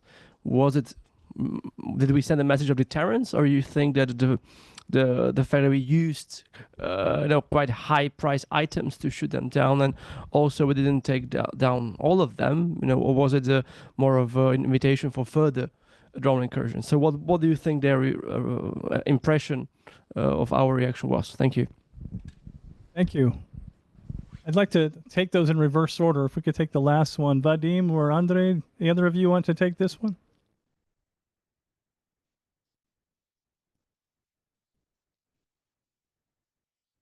Regarding Russian drones in Poland, I think it was a first test for NATO countries, how they react on this situation. Is it possible to shut down all of them or just ignore them? I think so. I can just only add that we can see multiple ideas growing in their minds, and I would not call that they have just one thing to chase with their aggressive behavior, for sure. They obviously wanted your societies to understand that you should not be even thinking of defending yourself, because it's not possible. Mother Russia is coming with all the force and everything. And we understood that when the response was overwhelmingly like F-35s against 50,000 drone, there was also a message, counter message to Russians that please, we are ready to take all the necessary precautions and actions. Yes, it was unproportional, but was the whole idea, which worked actually. Talking about legislative, we have this idea, then there are some places where NATO will face very difficult choices like Suwalki Gap or the Baltic Sea, where you're trying to achieve by different initiatives like 30-30-30 or this NATO response forces and everything else, how to accumulate, how to concentrate enough force at a particular place, particular geography, where you have to make a difference and really take a stance. What we came to that with unmanned technologies, there's something new era been opened. For example, having our drones been produced by us, you can stockpile them, the Magura drones, for example, in one particular nation next to Baltic Sea, but you will face the problem of not having enough operators to operate. And instead of keeping the divisions or tank divisions in the forward presence, which cost a lot politically to your nations and economically to your economies, why wouldn't you think about something like pool of drones being kept at the very specific, very strategic points, but operators sitting back home at their own headquarters, legally allowed to, at moment of need, to control the drones at this nation. This is very difficult legal problem, and I don't even know how to come to this, but this is very close, and that's what legislative, different authorities, different nations or allied nations will have to resolve. Just two brief comments. What Russia learned from the incursions into Denmark, well, I don't know what they learned other than that we are heavily underprotected and that we are not even able today to establish the amount of drones and attribute them. So that was a sad story. The good side of that coin is that it also opened the eyes of our legislators, our politicians, and it dawned on them that we actually, Houston, we have a problem and it needs solving right now. So that's the good side of that story.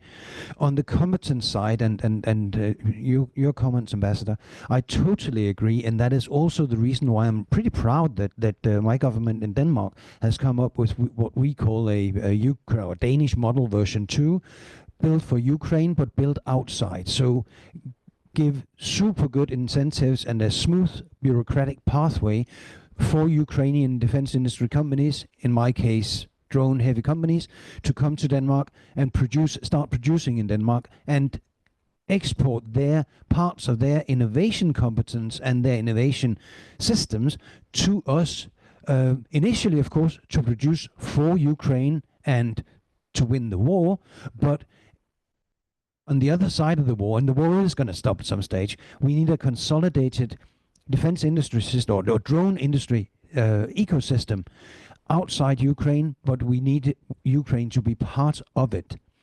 So that's the reason why we've come up with this version 2 of the Danish model.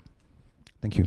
Thank you. Thank you. Thank you to all three of you for answering the second question, and you've left the first question to me. Thank you, and I did not forget you. Your question is very near and dear to my heart and has been for many years, even from the time when I was working at the hybrid COE, because the attribution and crisis decision-making nexus is what's so critically important when it comes to addressing hybrid threats. And when I think of attribution, and when I teach about attribution, I talk about it on two levels. First level is the forensics. What happened? First, what happened? Was it an accident? Was it an angry employee? Was it a system malfunction? Was it a human actor who did it? Was it a state actor or a non-state actor? Or was it a criminal actor acting on behalf of a state actor? And all of that takes time to figure out. And you have to go through that whole process of elimination.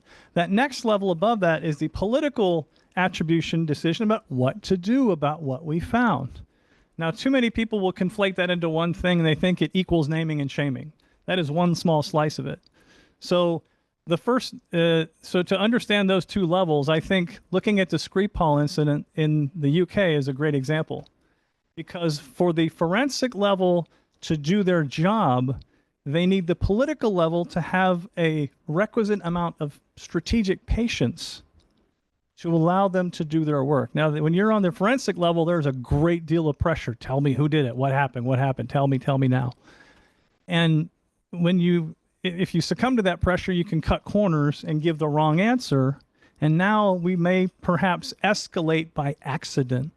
If we escalate, we want it to be a conscious decision based on evidence and based on sound decision making, not because we got it wrong. And so I think the real challenge there is, first of all, understanding the different levels of attribution, understanding how we get there. Now, the example is something like drones. I'll get to what Ole so wisely offered us earlier on. If you had something like a chip inside of every commercial drone, then at least we could tell from that chip, or we could interrogate that chip with a system, with short-range systems can do it already.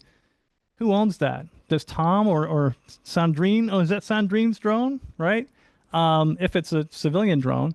And then, hey, Sandrine, what are you doing with your drone? Why are you flying it here? So we'd have that. And think about, are any Czechs in the room? Any from Czechia? Think about what they did with Semtech, with the explosive, when they put the tracer materials inside the explosive, so that you talk to any bomb tech anywhere in the world, they can tell what lot that came from, so they can trace it back. So some of these things, when it comes to making the kind of nuisance we have around our airports from hobbyists or as someone earlier so wisely called them idiots, or mischievous people, we have a way to deal with that through some of the solutions that Ole's offer here. When it comes to drone incursions from elsewhere, we can obviously look at the flight path, but you can it's not that hard to take a bunch of drones in the trunk of a car and drive them somewhere and fly them and make someone think they came from a certain place. So I would just say the attribution challenge is difficult. There are a number of solutions to it, but that for the NATO Parliamentary Assembly, what I would offer is, please understand that political patience and enabling that forensic level of technicians to figure out what really happened, so then you can make a sound decision. Thank you. So what I'd like to do now is, any other questions from our group? Yes, I have here in the back and then here in the front. I see you. And both of you, okay. David Grossfeld from the Global Security Hub of the Friedrich Naumann Foundation. I think in every single panel today, we heard about these really incredibly quick cycles of adaptation and development in Ukraine. And I work for a German think tank, a German foundation. As you know, in Germany, the process is painstakingly slow, painstakingly inefficient. What is your advice to other European countries to increase those cycles and to increase the development cycles like you have? Is it to have engineers closer to the front and to make them work with the frontline soldiers? Is it in regulation? What is your advice to other European countries to speed up those processes? This one, we have a very short time left, so if either of you would like to give a quick answer from the Ukrainian perspective, since he was directing it your way. And yeah, okay, we'll come back to you, Ole. Get Russians attacked you again. Ole, you wanted to take that one as well? I obviously travel to Ukraine all the time, and one of the things I find is that it's the whole process of super fast adaptation and innovation that happens, of course, at the higher TRL levels. It's basically in a cycle between the producers, the deliverers, and the end users. And pushing out engineers to the front line, you can easily make those changes and enormously fast. So this thing can't fly in dark. It needs to fly in rain. It's not weather whatever. That's easily changed. But that's the very little loop at higher TRL levels. And my advice to everybody who wants to listen is that if we are to consolidate an ecosystem that can survive a collapse in demand, especially within FPVs, when the war stops, then we need to always think into the loop that the earlier TRL levels. We need to engage, and that's Ukraine's biggest challenge at the moment. We need to engage academia also in the full cycle of innovation, research and innovation. And for my money, that's my main occupation. That's getting Ukraine into that loop of consolidation of an ecosystem. One second. If seriously so what you're saying, the problem with us is that our military are not really military. There are those people like you. Yes, there'll be civilians engineers, civilian engineers, scientists, everybody. So coming to the military, they are not bringing this culture, the previous culture from the years and centuries of military proudness and everything. No, they bring the civilian culture of innovation, of money earning, and the cycles of going into the market. People are thinking and talking to each other in the same terms they've been doing in previous companies that they were working. You cannot replicate the experience without actually being Russians being attacking you, but you can actually take what General was saying, that's our experience. If we are the guinea pig, let's have the best out of it. Thank you both. We had one last question here from near that they both wanted to ask it. It's fine, you can both ask it. Okay, thank you so much. My question would be about the EU Defence Readiness Roadmap and Omnibus that was recently published in October. And I would like to ask what are your thoughts about it? If it addresses the problems about not having a lack and a disparity between member states, and also what impact and consequence could it have in Ukraine too? Thank you.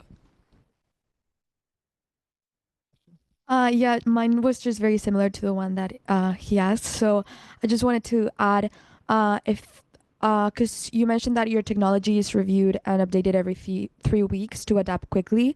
So I just wanted to know if you think a cycle like that is feasible at the EU or NATO level, given its bureaucracy. It's very similar to what he asked. And if not, do you think a partnership with the EU or NATO is possible, or if a type of partnership is already occurring for this? Yeah. Ole, it's all you. There you go. No, the first one is super easy, and it's going to be a fresh answer. To quote an earlier Ukrainian panelist, in the EU you have better coffee and longer papers, but less implementation. So implementation is lacking completely. What I will say is that the draft report we have seen come out of the Parliament's Security and Defence Committee, that's a perfect example of an operational paper that can be taken with tick boxes to the member states.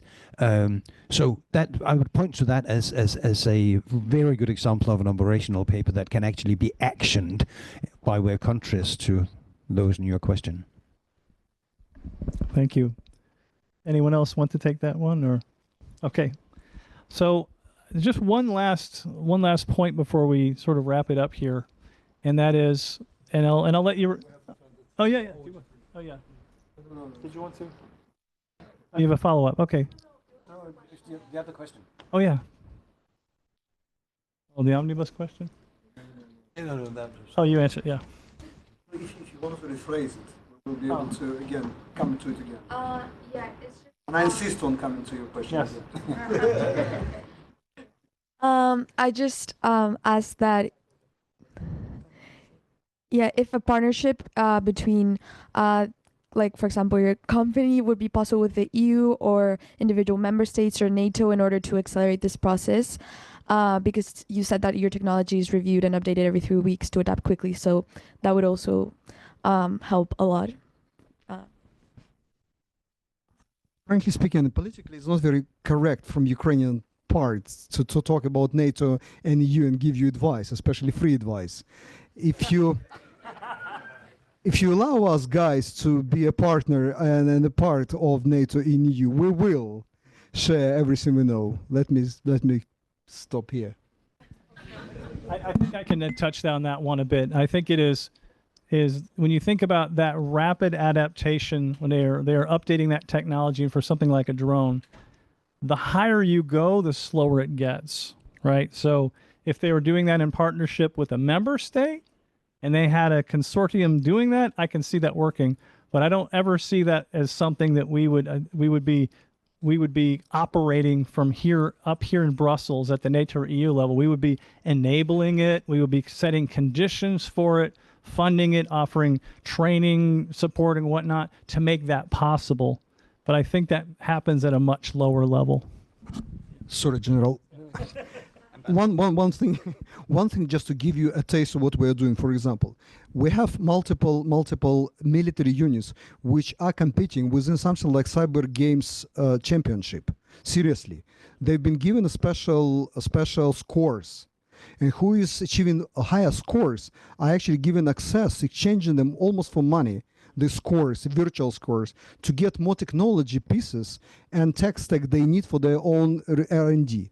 So believe me, people have to think as a cyber sport teams playing in one league against, I don't know, Danish league against Ukrainian second league, and so on and so forth. This is the way. And when we pick up people to run our Magura drones, we'll never call Navy, believe me or not. We need the kids with the motoric senses to operate the PlayStation 5. If you have those, these kids will be able to operate the drones much better than legacy military, especially Navy. Commercial break number 2. I mentioned the Danish model version 2. Danish model version 1 speaks to exactly that. Where there's an operational tactical effect need that a brigade has, then our government will pay the contract between a Ukrainian supplier and the frontline unit. And then we'll build into the contract that the company that delivers needs to install innovation capability out in the frontline. And we do the same with Danish companies. That's the other dimension to it. If we can't make sort of that model work, then we do the same with Danish drone companies. Basically saying the same thing. If you deliver to Ukraine and we pay from the Danish model, the Danish government pays, then you need to ensure that your engineers go down there and make that adaptation happen. So basically, same thing. Thank you so much, Ole. Great discussion here. I wanted to give each of you, since we're an air defense panel, and we're looking at reinforcing Europe's air defense, and yet, let's say you got to stand in front of all of the prime ministers of Europe, of the EU, and NATO. Let's put them all in one room, and you could say one thing to them about air defense. What would be that? What would be that one piece of advice you would give? And I'll start with you, Andre. What's your one piece of advice? Maybe it's a kind of joke, but best air defense is our tanks on the enemy airfield. Okay. Vadim. I totally agree. The best defense is offense. And what we see right now, that when we allowed by our great partners and allies to use long reach, whatever we have, to hit them where they're hiding, preparing, loading, and doing stuff, that's the less bombs are falling in our heads. But there are some more creative solutions, which can be, for example, very easy to understand, but very difficult to actually do.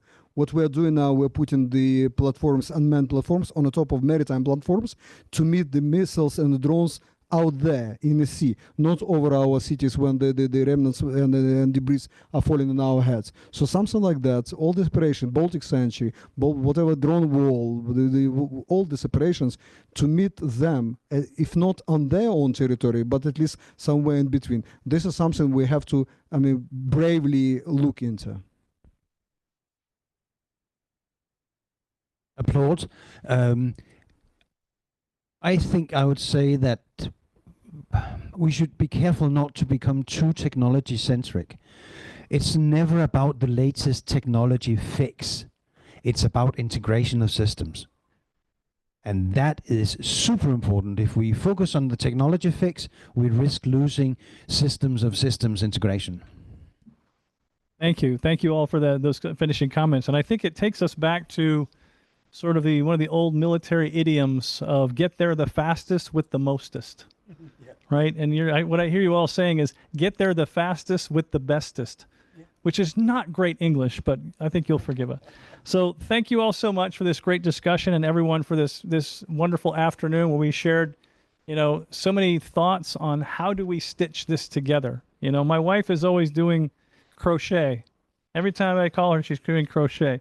And it's a bit like that. We're trying to sew together companies, governments, militaries, EU and NATO member states with our friends in Ukraine to win and to prevail.